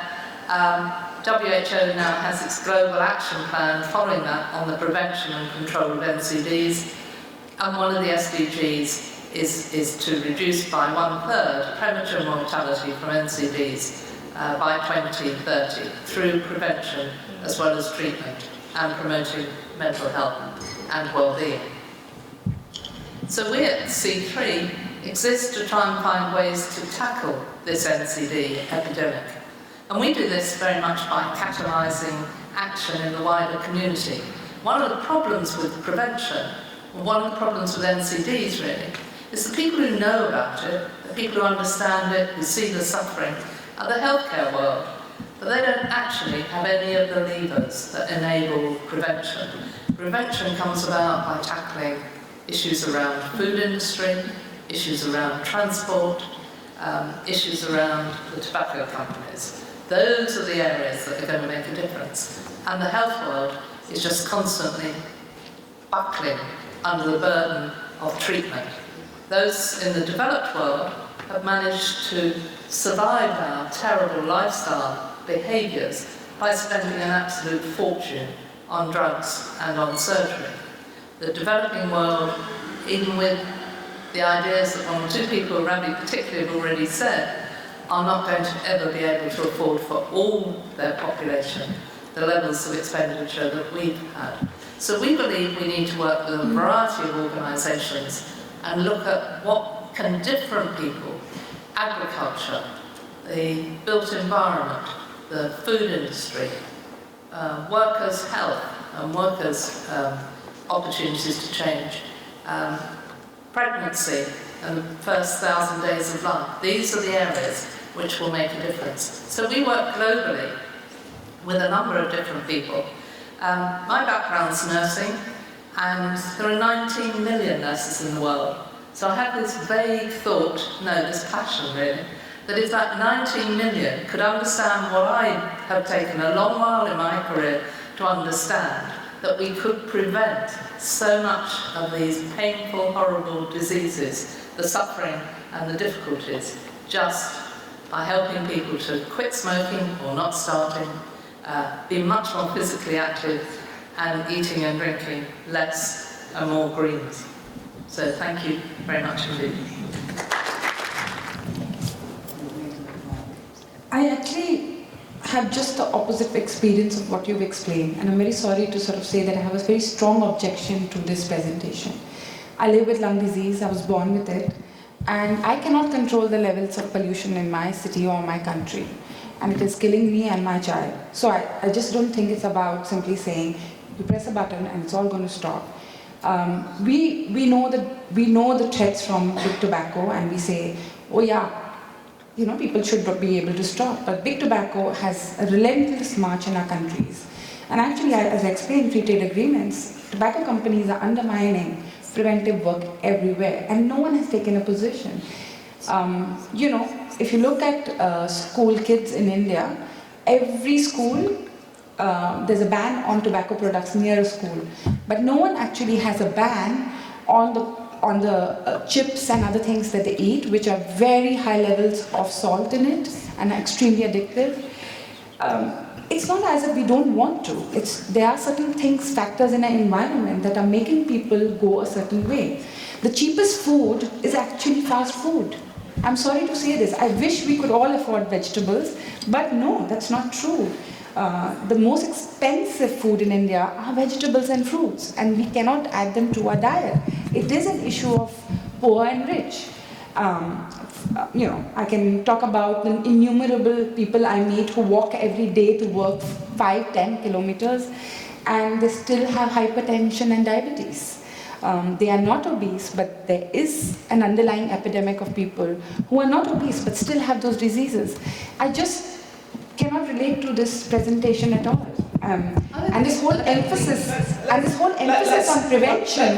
Let's hear a response. No, and the last thing I wanted to say is this whole emphasis of pitching prevention against treatment is precisely the kind of trap we avoided in HIV. I think we need to emphasize prevention where early testing And testing people's blood pressure, letting them know what it is, makes a huge difference in giving them the right treatment. Okay, so let's There's a real problem with this presentation, I would like to say. Let's hear Christine's perspective, and then I'm sure we'll hear other perspectives, because as ever, this is always a topic of lots of discussion. I'm not sure that we're saying anything that different.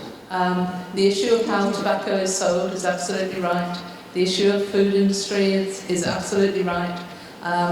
There are some things individuals can do, but the vast majority, hence mention of things like agriculture, the built environment, all of those are very significant. Another question? The argument about healthy food is a good one, but the difficulty in a developing country where there are high levels of poverty is when you explain to the poor what they should be eating, it's actually highly unaffordable. It's the foods that are unhealthy that are more affordable. And so while we go down this path of trying to encourage the poor to do the right thing, it's very difficult for them to comply, because the patients come back to us and say, well, if I had to do this, I'll have to spend my entire salary doing this. I can have fried chips and bread, and I'm full. And these vegetables that you're asking me to buy is going to cost me my entire salary. So let me ask Christine a question in a slightly different way. If you had a magic wand, what would be the 3 things that you would do to tackle the obesity crisis? Oh, the obesity crisis. Well, certainly in South Africa is a very good example. Do something really serious about limiting red meat. Regulate junk food, particularly around schools, I think, massively. And really focus on the environment in terms of physical movement, not sport, but just the ability to... It's really interesting how sometimes there are various countries, some rich and some poor. Talking to somebody before the Ebola epidemic about working in Sierra Leone, and he said, he in fact went there, but he said one of the things that really put him off was the complete difficulty of actually taking physical activity by living in Freetown. And you could say the same about some American cities as well. It's not a rich country versus a poor country, so making it easier to take physical activity, harder to eat manufactured junk food, and seriously limiting, I think, the heavy dependence on red meat, which is also a climate change disaster, not just an obesity disaster. Okay, thank you. Other questions? I think this one. Yeah. And I recognize the concerns expressed by my colleague from India. However, this underscores the need for an all-of-government approach to tackling the NCDs. And certainly, although the individual has a responsibility to ensure that he eats right, get exercise, and do all the other things correctly, this needs to be supported by proper policy at the national level. I think in the Barbados experience, we've sought to incorporate something like 8 or 9 ministries of government in the fight against the NCDs. And only last year we introduced a sugary drink tax. We've also had the Ministry of Finance reduce taxation on the basket of healthy foods while increasing on those unhealthy foods. So there are a number of policy decisions across government which are necessary to support the individual's efforts to live a healthy life. You cannot achieve it by one and not the other. It must be a united effort. Thank you. Absolutely. I think some of them are very complicated, some are slightly bureaucratic about health impact or health in all policies, but the principle of getting across government and across the rest of society, one bit can't do it all. Absolutely.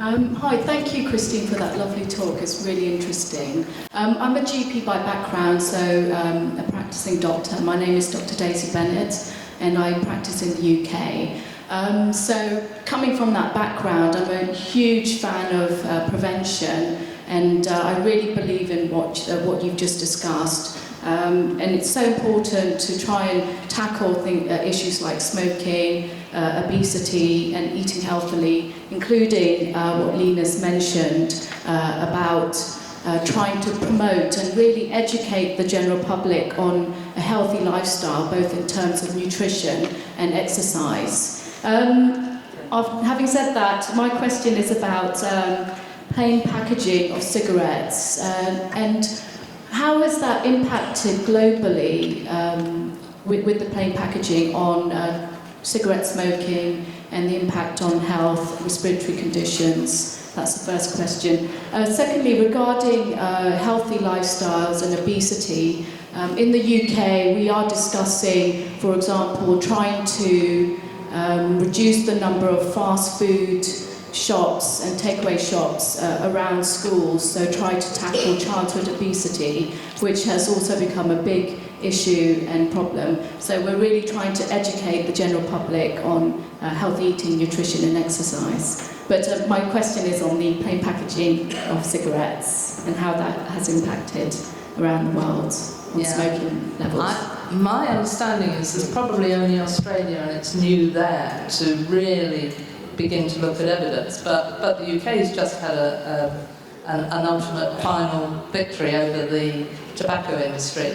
And I think it's too early to know. But I think the thing that's really dramatic is the speed with which banning smoking in public places and at work has impacted on health. And I think both Ireland and Scotland showed amazingly rapid results, not only in heart attacks, but in things like premature births, miscarriages, amazingly quick.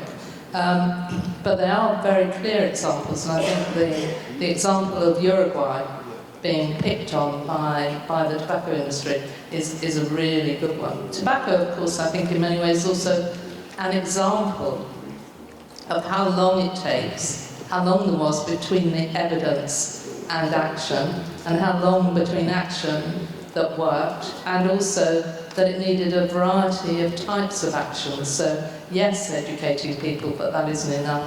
Price and regulation or law were all needed before there was a real impact on our levels of smoking. And on one level, tobacco is much easier than food. Food is very complicated. I mean, food, we need food. We certainly don't need cigarettes. So I think it's a much tougher battle. And as I understand it, no country outside war or sort of barricading in terms of Cuba has actually seen a society reduce its weight. So we don't know how to do it, but we're trying lots of things, and I guess that's the right way forward. So maybe there's a lesson in that. I mean, maybe we do need to be that draconian. I have to say, as a child who suffers terribly, I would actually like us to have it much more draconian. I would like her to not be able to order a pizza. Anyway, maybe she finds something else. Another question.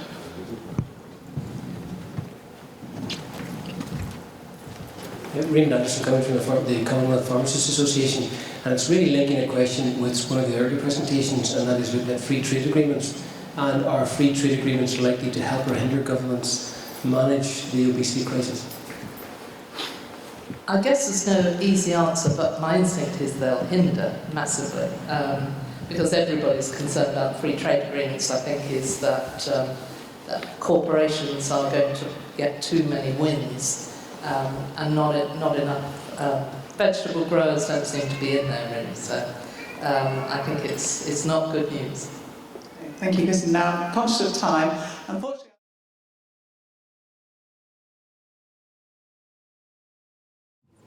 I'm just going to share with you, just for about 5 minutes, some data and analysis from the European Union refugee crisis. There's some interesting data which I have to say I myself hadn't fully thought through until I saw this, about how, of course, the very large numbers of refugees who are arriving in Europe are actually bringing with them quite a different set of health profiles than perhaps people who've traditionally been living in Europe, particularly in Western Europe.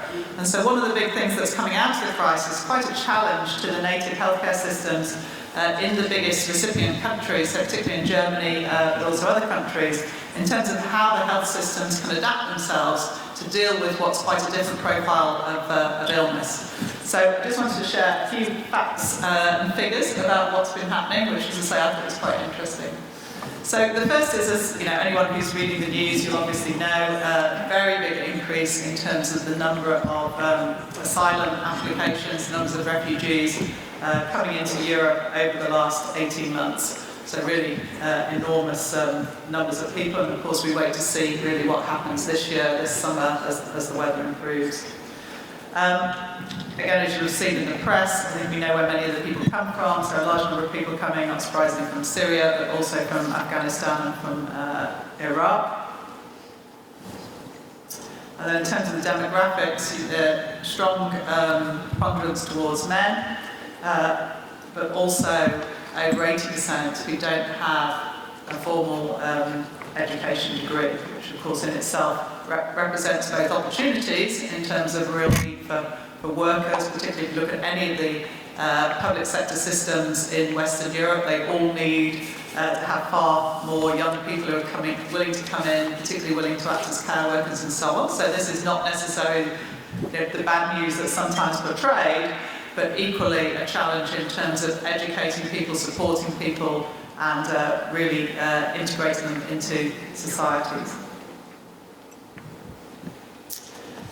In terms of the different health needs and health status, there are some real differences in terms of the entitlements to healthcare. So it differs depending on which country you end up in, what you're actually entitled to, which of course that in itself, when we go back to our first presentation looking at universal health coverage, presents quite a big challenge, because in some countries there are a number of refugees, asylum seekers are not necessarily going to be covered by the existing healthcare system, which will present a big challenge in itself.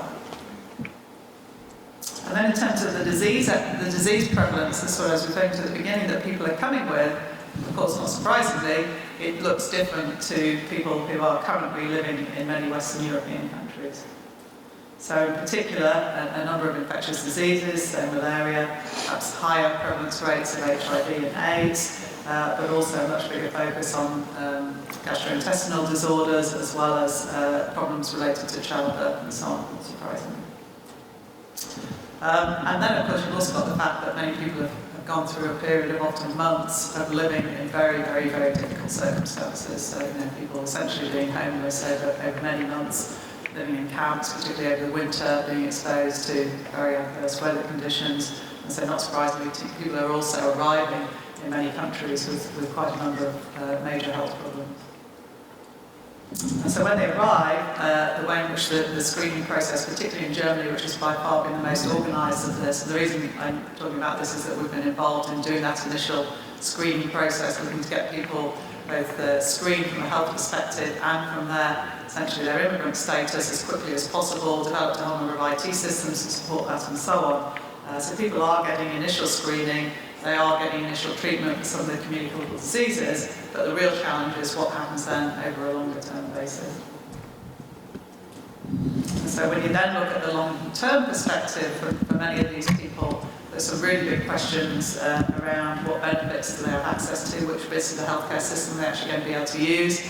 Are they going to be part of a universal health coverage system, or are they going to have to try and find their own way, try and find a way to get insurance through employers and so on?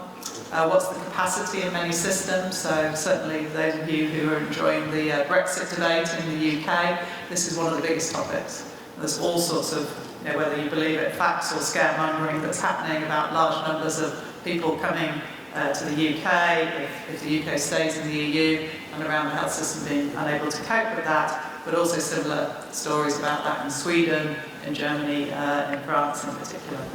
So that's sort of one bit, just pure capacity. The other bit is, does the system have the right skills and capabilities and the right services to meet this essentially new population's health needs? And so when we look at this at the moment in terms of where different countries are at, and this is generalising very much across the EU, we see a number of gaps in the current system, so real gaps in terms of both the overall management of healthcare systems, in terms of their ability to cope with this large number of people, the issue around the scope of the services provided, the benefits that people are eligible for, the data and the information, who's here, where are they, what are their health needs, and so on, as well as then, even things down to cultural competency, dealing with language barriers, people coming from very different cultures, dealing with some of the cultural needs of the newly arrived immigrants. So I think none of this is new. This has been happening for, some people would say, hundreds of years, but the scale of the challenge now is really quite significant. And so our sense is there needs to be a lot more attention paid to this. It's sort of something which many governments are slightly ignoring, but we think ignoring at their peril. So I was going to finish there. Very happy to share all these slides, by the way.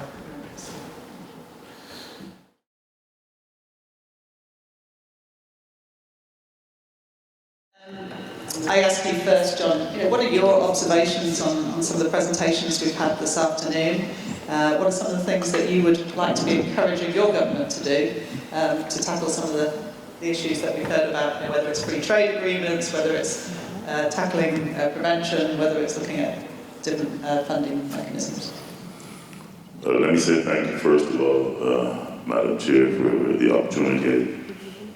I want to also add that I didn't come prepared to say anything this evening, but I suppose this is the lot of a minister representing this country at an event like this. Certainly, I want to say first that Barbados is particularly happy to be able to enjoy the presentations and to take part in this discussion.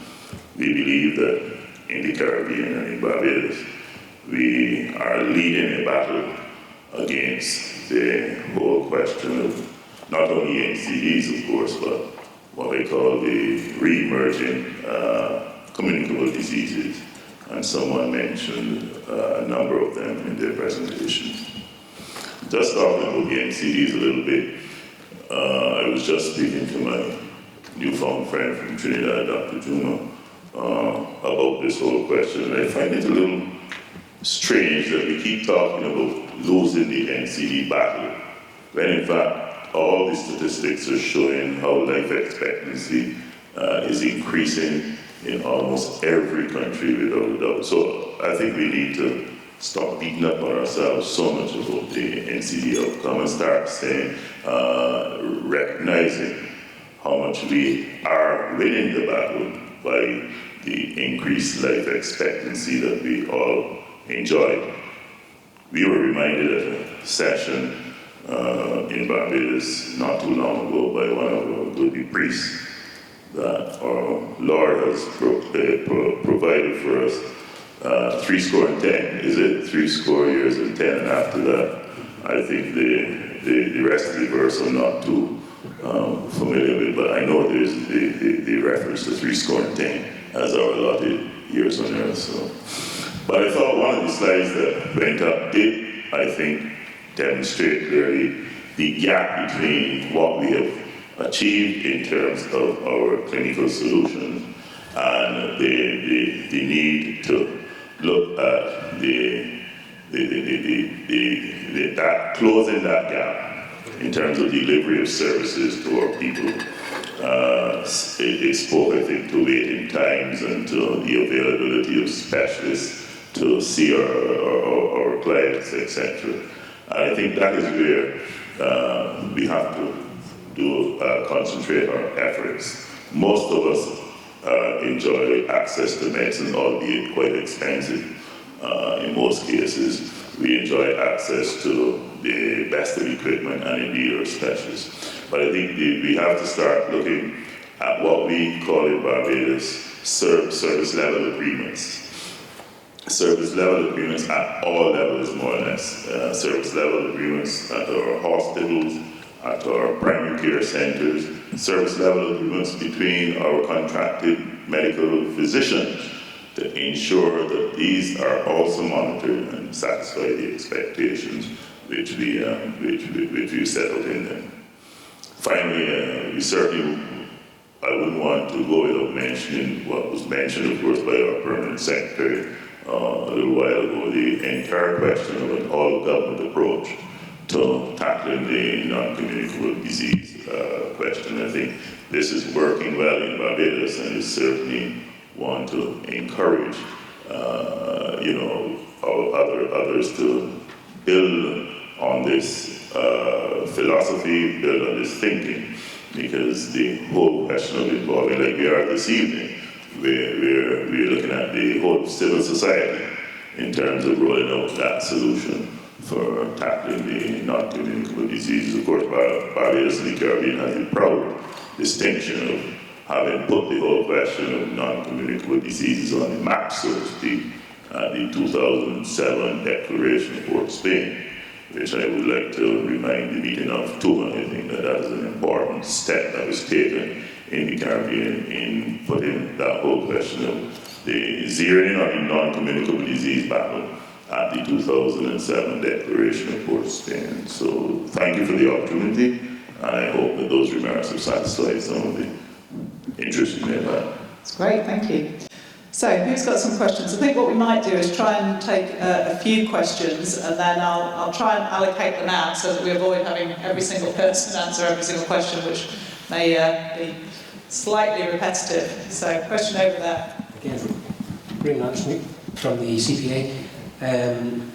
It's really looking at the access to medicines and, again, trade agreements and the pricing in individual countries. We had conversation from India and comment from South Africa regarding patents and the pricing. But if we've got trade agreements, which are open trade agreements, I just wonder if we start and try to price medicines according to a country's availability or appropriateness. With free trade agreements, what we've found in Europe, where medicines can be bought cheaper in one particular country, they very quickly disperse across Europe to the richer countries where they become cheaper and easily available, which deprives those other countries of those very medicines which they require.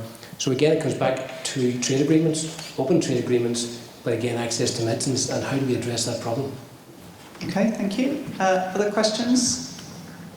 And my point to Christine Hancock was that I loved your presentation, but there are 2 points that we're missing there, which I think are major contributors to NCDs, notwithstanding what John has said about life expectancy. One was hardly mentioned, that was the use of alcohol and the increasing use of alcohol, which has profound effects in my own profession of dentistry. I think I'm the only dentist in the room. And I think that is a major factor. I would be shocked for anybody here to announce that they were going out of the room to, I think we'd all be shocked, to have a smoke. But nobody in this room, I would think, would be too shocked to hear that we're going to have a drinks reception.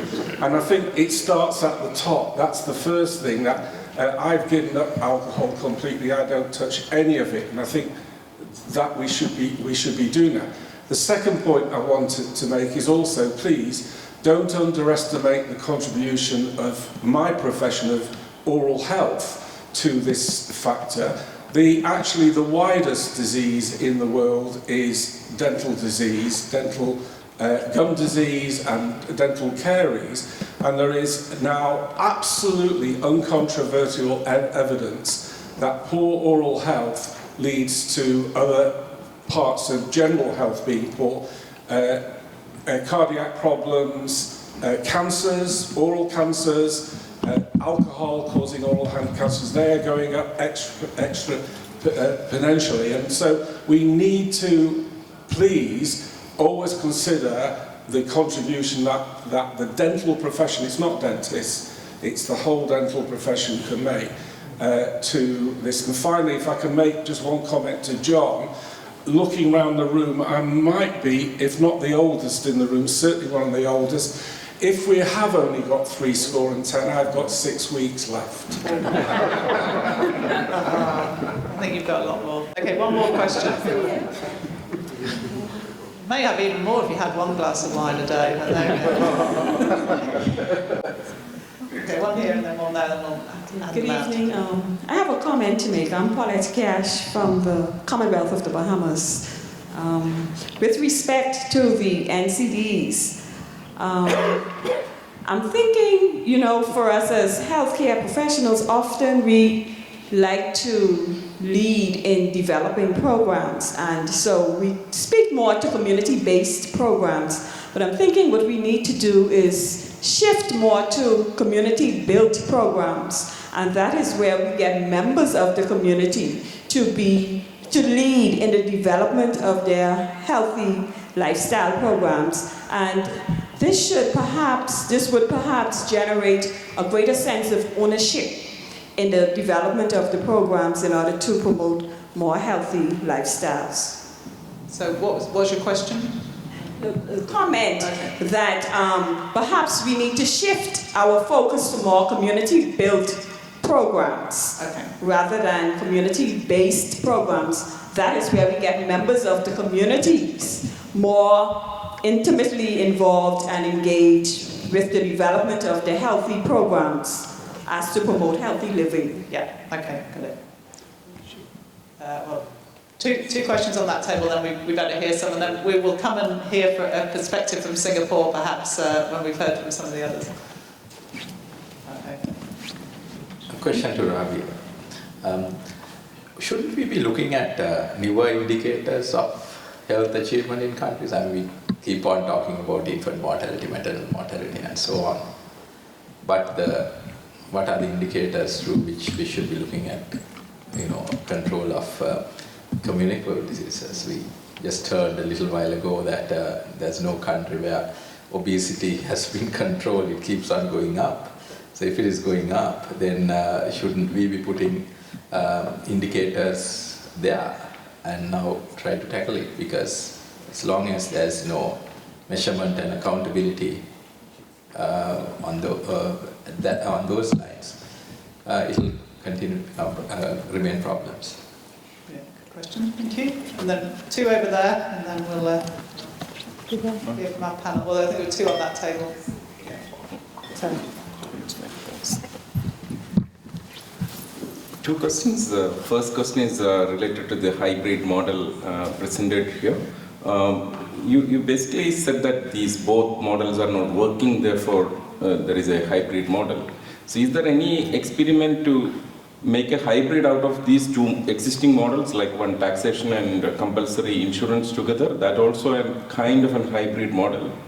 And another issue is that there is some lack of evidence to prove that the hybrid model is working, because there is no data available on the comparative data on the out-of-pocket expenditure in these countries and the financial catastrophe happening in these countries. In a way, the impoverishment happening due to the payment, out-of-pocket expenditure.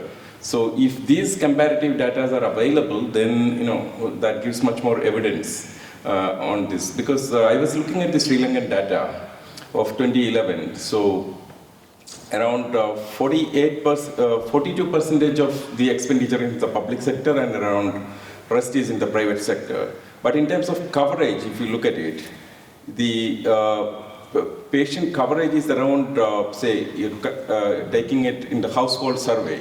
So 14% of the household sought outpatient care from the private sector and 1% in inpatient care. And if you look at the public sector, 18% outpatient care is in the public sector and 7% in the 7% of inpatient care was in the public sector. So basically 25% of the households care came from the public, they sought the public sector. And with that expenditure, when you compare it, it's only 42%. And nearly 57% of the expenditure is in the private sector, but the coverage is very small. It's like around 15%. So this is the difference. So I think it would be helpful if you provide the data on out-of-pocket expenditure in the hybrid model countries and the financial catastrophe data or the impoverishment data due to the health payment. So that helps to make a much more informed decision. And second question is related to the any panelists on the, there is a series of things mentioned about the dangers of the NCD, and you need to respond to that. But how much policy space is left for countries to actually take measures like regulation of food companies, for instance, like the agreements like the bilateral investment treaties in a way prevents these countries from taking measures, because the similar measures initiated by the pharmaceutical companies can be initiated against the regulation of food also. And also the free trade agreements or other intellectual property rights, that's well talked about, but the regulation, the policy space related to regulation and NCD needs to be examined further. That's what I'd like to hear your comments on that. Listening to a number of the panelists, it's very clear that the strong focus is on prevention. And I think for all health systems, that's probably an area that we should be putting more attention to. I think one of the challenges that we have in many countries, developed and developing, is that primary care or prevention is seen as second-rate care. So in other words, when patients are offered these alternatives, the perception is you don't want to treat patients, and that's why you're offering them these. And so I think we need to think very clearly about how is it that we incorporate this in mainstream healthcare, because we're very good at adopting technologies or drugs in order to cure disease or prevent their progression or diagnosis. But we're not very good at trying to get patients to adhere to the prevention strategies, whether it's diet, whether it's exercise, etc. And I think trying to get that incorporated into medical practice and the health system is a real challenge for all of us. And I think trying to understand best practice and where that's worked very well will be very useful, because it's the most efficient way in which you can spend your money in the health system. Okay, great, thank you. So I'll give you pre-warning. Think about saying. So Tony, I wondered whether you could give us a perspective on the whole question of pricing of drugs, free trade agreements, and so on. So sort of quite a high-level perspective. I'll just allocate out the questions first, and then we'll come back. But just to give you a minute to think about that. I think, secondly, Christine, perhaps if you could talk a bit about the question of alcohol and oral health and how we incorporate those into the broader prevention debate, but also your thoughts on how to work with industry more effectively. So the question about the role of industry in helping to tackle some of the obesity problems. The other question we had on that was around the role of communities and the role that communities can play.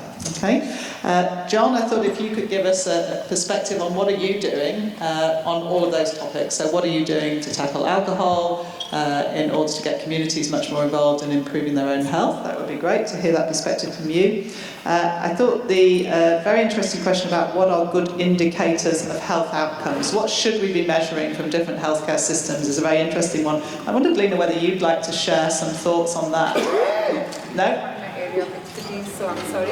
Okay, I was trying to get a sort of sense of, if you want to tackle some of the issues which I think you made a very good case of, what do you think that government should be doing? How would you know whether they've improved or not? What is it that you would want to measure in order to say, have we as a country, whether it's India or any other countries, have we actually started to make progress on this?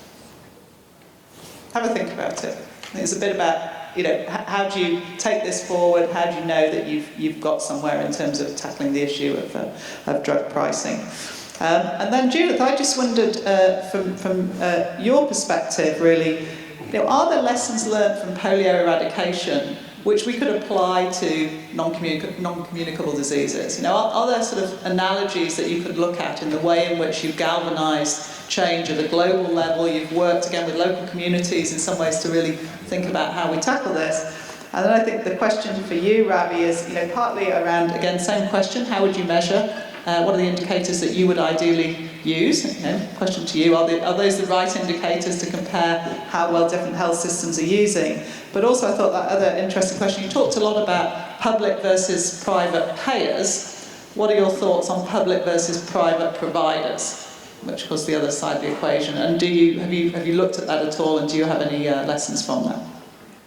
I think that's probably going to keep us all going for quite a long time. So Tony, over to you. Keep us going for a while. Thank you very much. So you asked me to sort of comment on sort of pricing, and I mean the theme of the afternoon has sort of been UHC and health security.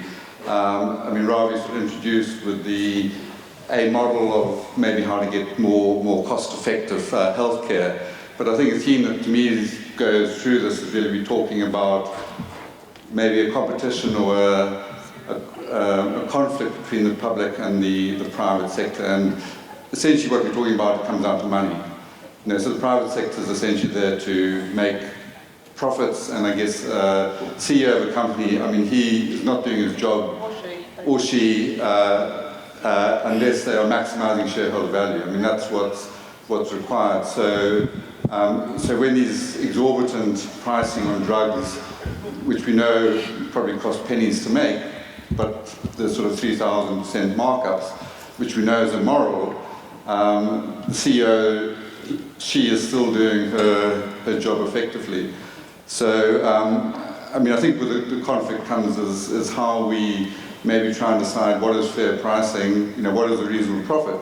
And I guess if we look back even sort of historically, you mentioned 10, I think sort of in biblical times this concept of usury, sort of interest rates which are excessive, and I think the same thing probably applies to industry as well. So somehow, maybe as a society, we have to try and rationalize some mechanism where we sort of get a better handle on what the profit is and what is reasonable.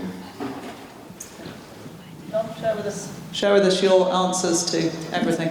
Yeah, well, I think I may need then to clarify the 10 a little bit more first, because I think it goes on to say, and more will be added to you depending on your works or something to that extent. But so that is a wonderful reflection for our dentist friend who's threatened that he only has a couple more months with us. I'm sure that's not correct, given your lifestyle you've spoken to. Yeah, in terms of Barbados, we've certainly aggressively gone after the tobacco industry like most other countries, but I often tell my technical team that my words are that we are soft on the alcohol industry. The point about taxation, however, is that these are taxes, they call them the sin taxes, but they're extremely elastic, so that no matter how much tax you put on alcohol, people tend to be quite happy to pay the tax. Or companies have taken another approach. I mean, the Permanent Secretary mentioned our sweet and beverage tax. We are already well informed that most of the manufacturers in our country have absorbed the 10%. So obviously you're going to have to go and take another bite at the cherry if you want to derive any kind of significant benefit from that approach. Certainly there's dialogue with the alcohol industry, and the approach of moderation, though not supported by everyone, is one which we have promoted. I certainly want to in passing agree with the statement by our dentist friend that oral hygiene is absolutely important to health. There are many, if you don't enjoy good oral health, you can't eat properly. A lot of the fruit, which we encourage people to consume, a lot of the vegetables you cannot eat them properly, and you tend to avoid them for some of these reasons too. So, as I said, in Barbados, we have taken that very strong approach on tobacco. We do not allow smoking in public places. Of course, like every other law, there are those who seek to find every loophole to use, so you have to keep strengthening and renewing your legislation. And in the case of alcohol, then we're working with the industry to introduce moderation. I also believe that we can work with our fast food industry. I don't always get unanimity in terms of the view of my technical people on these things, but we go into the fast foods, and there are, a lot of them now offer options. In other words, there are healthy options in one area, and there are the unhealthy options. But we've so been cultured that we tend to take the easy, flavorful way out of the situation. And there again, I think portions too can if we advocate in our communities that we don't need to eat so much, We don't need to consume these large quantities. Certainly in our culture, one of the characteristics of our culture is that we tend to eat fairly significant portions put fairly significant portions on our plates. But that is changing. And I think these are opportunities for us to work with people to encourage maybe more regular eating, but much smaller portions of many of these foods. So it is all these society approaches which I think can be worked on. And my friend from Bahamas made the point that we can look at our communities to evolve some of these very important solutions, evolve the cultural aspect of them especially. Right. Tell us how you've done it in Singapore. You have some of the best life expectancy, best health behaviour metrics. What are you doing? I promise to share something about Singapore. Just reflections about this afternoon. I think from Ravi's presentation, Singapore essentially had a hybrid system, right, of both public and private sector, and we started off with a heavily subsidized public sector system when we were a lower and middle income country. And I think what Ravi said was correct, that eventually I think the middle class ends over long waiting times, the expectations for better care quality, and therefore, while you can start there, I think eventually you have to evolve. And what we have done essentially is to make it more sustainable, we have actually put in place, the subsidy system is still in place. We have fortunately had a bit of political capital to spend on means testing. But even that is, we tread very carefully in terms of means testing. But also, I think we have personal responsibility as well as collective responsibility. So for example, we have a catastrophic health insurance system where the premiums are small, but you risk pool to insure for catastrophic health events. And then there is a personal health savings account, which is a small amount set aside from the salary to pay for hospitalizations. And I think, as I shared with Ravi, I think most governments focus on hospital because it's the affordability factor that's important, whereas the perception that primary care tends to be a bit more affordable, even if it's out of pocket for the middle class. So that's one.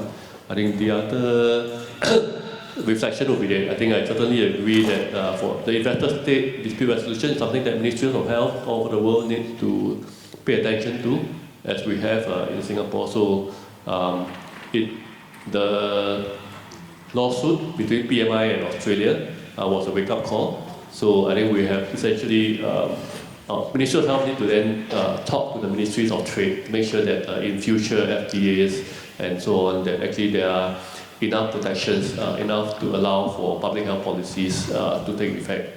Right? In terms of patents and all that, I think the answer is not so simple, because I think the answer basically is how do we come up with a system to encourage innovation and drug discovery, while at the same time to incentivize that, while at the same time making sure that it's affordable to all countries.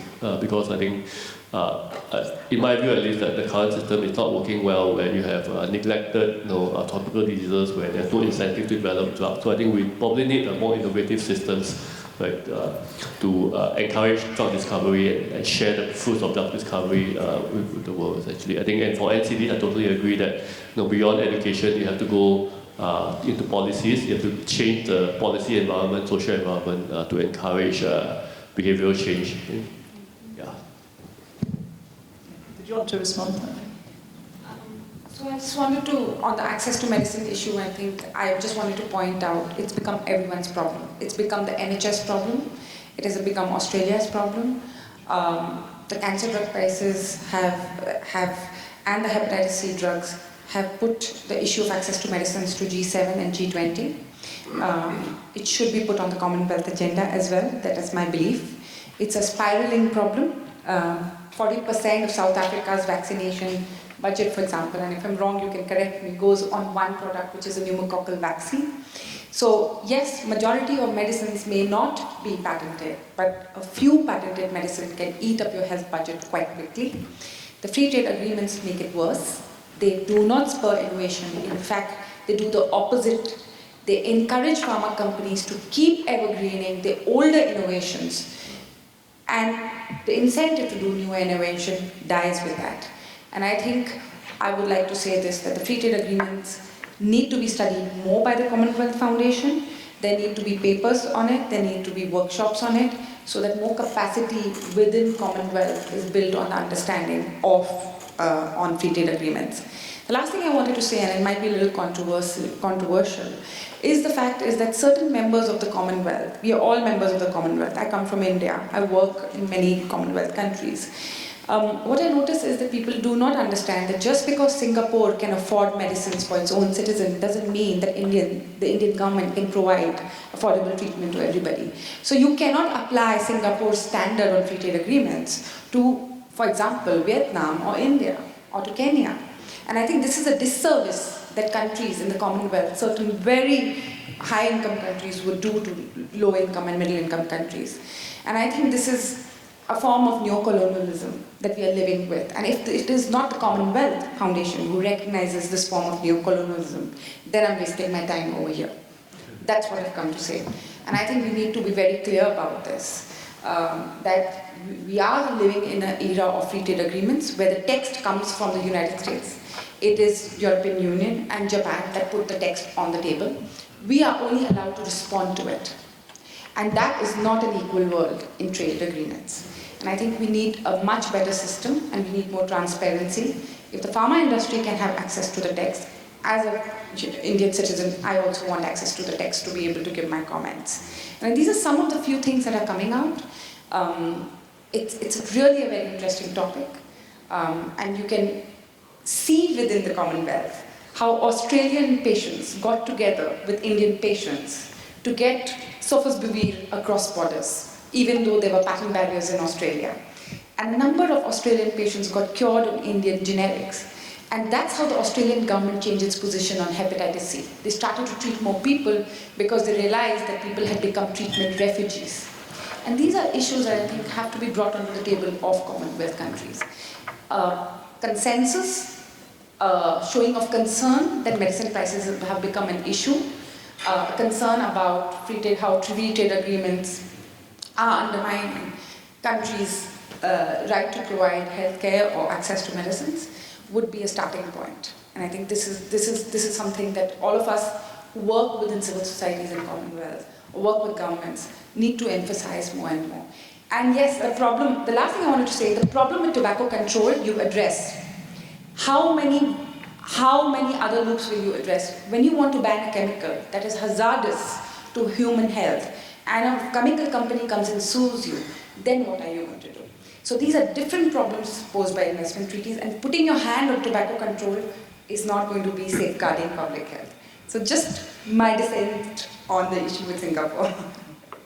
Thank you. So Christine, tell us what you would do about alcohol and oral health challenges. Yeah, I hope, but I may be in front of me. I hope that when I talk about diet, I usually say including alcohol. So it's a communications issue, really. When we started our charity, we talked a lot about 3-4-50, which grabbed people's attention. 3 risk factors: smoking, diet, physical activity. Alcohol should be there as well. That's 4. 4 chronic diseases: cardiovascular, diabetes, cancer, COPD. There should be the evidence around dementia is very strong. 50% of the world's deaths. It's now 68 3/4. It doesn't ring as powerful a message, but it's absolutely right. And in terms of dental health, I think it's the publicity around the so-called sugar tax in the UK. The actual report that led to that was from WHO was about teeth and about children's teeth. It wasn't about obesity, but nobody mentioned dental caries when the report came out and when all the issue was around. Very interesting. In terms of the industry, I think the alcohol industry, from where I stand, has made very little change. The amount that the large food companies have done on reformulation and beginning to look at portion control may not be enough, but all the significant companies are now on the run, particularly about sugar, but also about calories, about fat, about salt. There's very little real push from the alcohol industry about lower alcohol levels. They make some, but they're not pushed in the way that the zero-calorie soda drinks are being pushed much more by many companies. And then the big one, I think, is, as somebody's touched on, the investment policy. And the very classic example, I think, is the Indian woman, CEO of Pepsi, who very nearly lost her job over pushing the company down the direction of healthier products, while Coca-Cola was just booming away on full sugar Coke.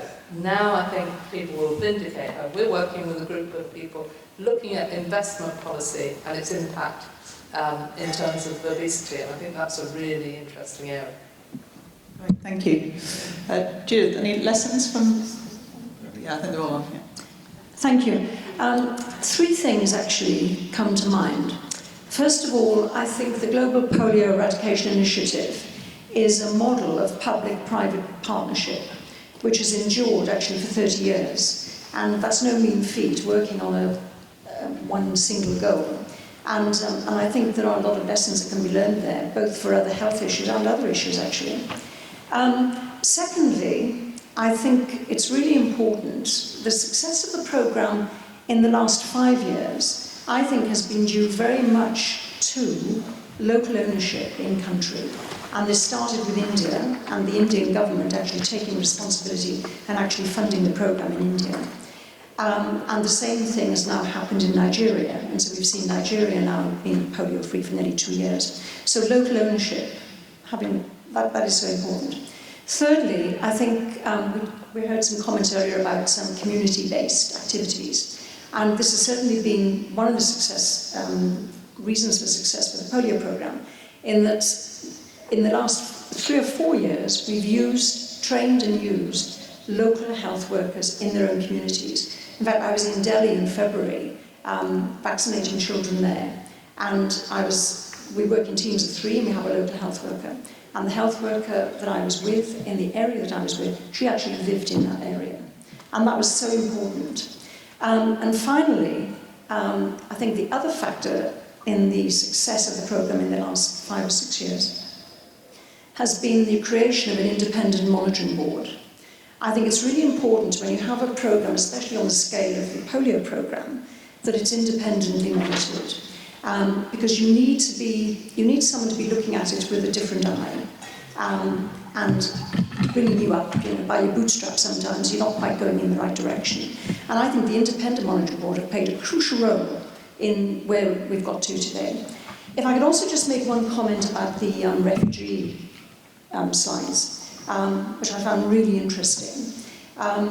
Because, of course, the refugee crisis is a huge challenge for the polio programme. And in fact, in 2012-13, we had outbreaks through refugee crisis in both Syria and in the Horn of Africa.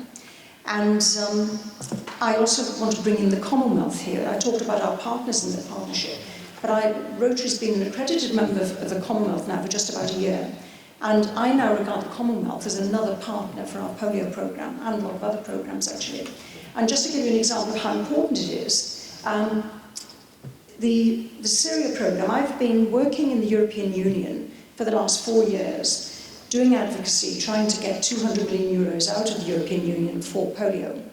And it's not an easy task, I can assure you, but we are making huge progress. Last November at the Choggan, we had polio in one of the points in the communique.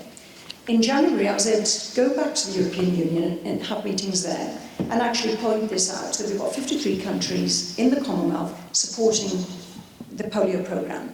And they were really quite surprised, I have to say that. The end result is they're now listening to us much more. And in fact, just last week, we had an announcement that they're giving a substantial amount for polio in Syria, because they suddenly realised the danger on Europe's borders. Very interesting. Thank you. So, Barry, you can close up after you started the whole afternoon's proceedings. I think two questions for you, just to remind you. So one on, should we be using different indicators of a health system's performance? And then how do you think of public and private in terms of provision? So, yeah, I think the issue of indicators, simply put, there are lots of other indicators you could use. And I think as you get into the UHC agenda, you have to go beyond some of the health outcomes. You have to go not only in terms of the full life course, so not just children and mothers and life expectancy and IMR, but you also have to get into issues of disparities of access to services, how systems operate. I'm not going to get into that. That there's a huge discussion, we'll have a huge conference on that. The SDGs, there's a lot of effort to include some of these in the indicators for the global level. My comment would though be that how much effort countries put into this, I think, depends on where you are. I think many of these indicators are more complex and demanding, and I think certainly for middle-income countries, I think there's a lot more they can do. They can probably afford to do a lot more in terms of measurement. But my kind of experience is that some of the countries I mentioned, if you start collecting and looking at some of these more complex indicators, they also do well on those as well. And if I had to give you a simple reference for a really good set of indicators, I would point to the indicators that the OECD collects every year from all its countries, which covers everything from health outcomes to health systems and health process. On the issue of public-private providers, I think, and I hope I was very careful in my words to say public financing. Now, I think public financing is the key part. In the case of social insurance systems, traditionally, they actually had private provision. So the largest social insurance or modern modified marking insurance system in the world is Japan. About 90% of all healthcare provision in Japan is private. So I think for those systems, it's more the funding issue. Now, for developing countries, it gets a bit more complicated because the beverage or kind of the public delivery systems may, for many countries, be easier to implement than trying to pay private providers. So Sri Lanka, could Sri Lanka really pay private providers with its public budget and get the same outcomes, same cost control, same quality outcomes? I doubt it. Sri Lanka doesn't have the state capacity. Most developing countries, I think poorer developing countries, don't have the capacity. I think it's really a question of where you start from and your capacity issue. Just two other points on the questions. In terms of the data on risk protection, I think there was a question from that side of the room. There is data. There is data on financial risk protection from WHO, which is comparable. Generally, the countries I'm talking about do better on financial risk protection, even though they may have relatively high out-of-pocket spending levels. So there is evidence on that. And then just since Sri Lanka was mentioned, the quick take in Sri Lanka is this. Half our financing is public, half is private. About half our outpatient care is public and half is private. People pay, the private money goes to pay for private doctors. But if you look at inpatient, it's about 95% public provision. So Sri Lanka is a very public-dominated system. But in fact, Malaysia, Hong Kong, Singapore are variations on that same pattern. Inpatient tends to be publicly funded and publicly provided because of the insurance problem. But outpatient, our government's implicitly allowed outpatient primary care to be often private, to substantially privately funded and provided. Very interesting, thank you. Well, first thing I'd like to do, coming to the end of this afternoon, is thank all of our speakers. So can you all give everyone a big round of applause? Thank you.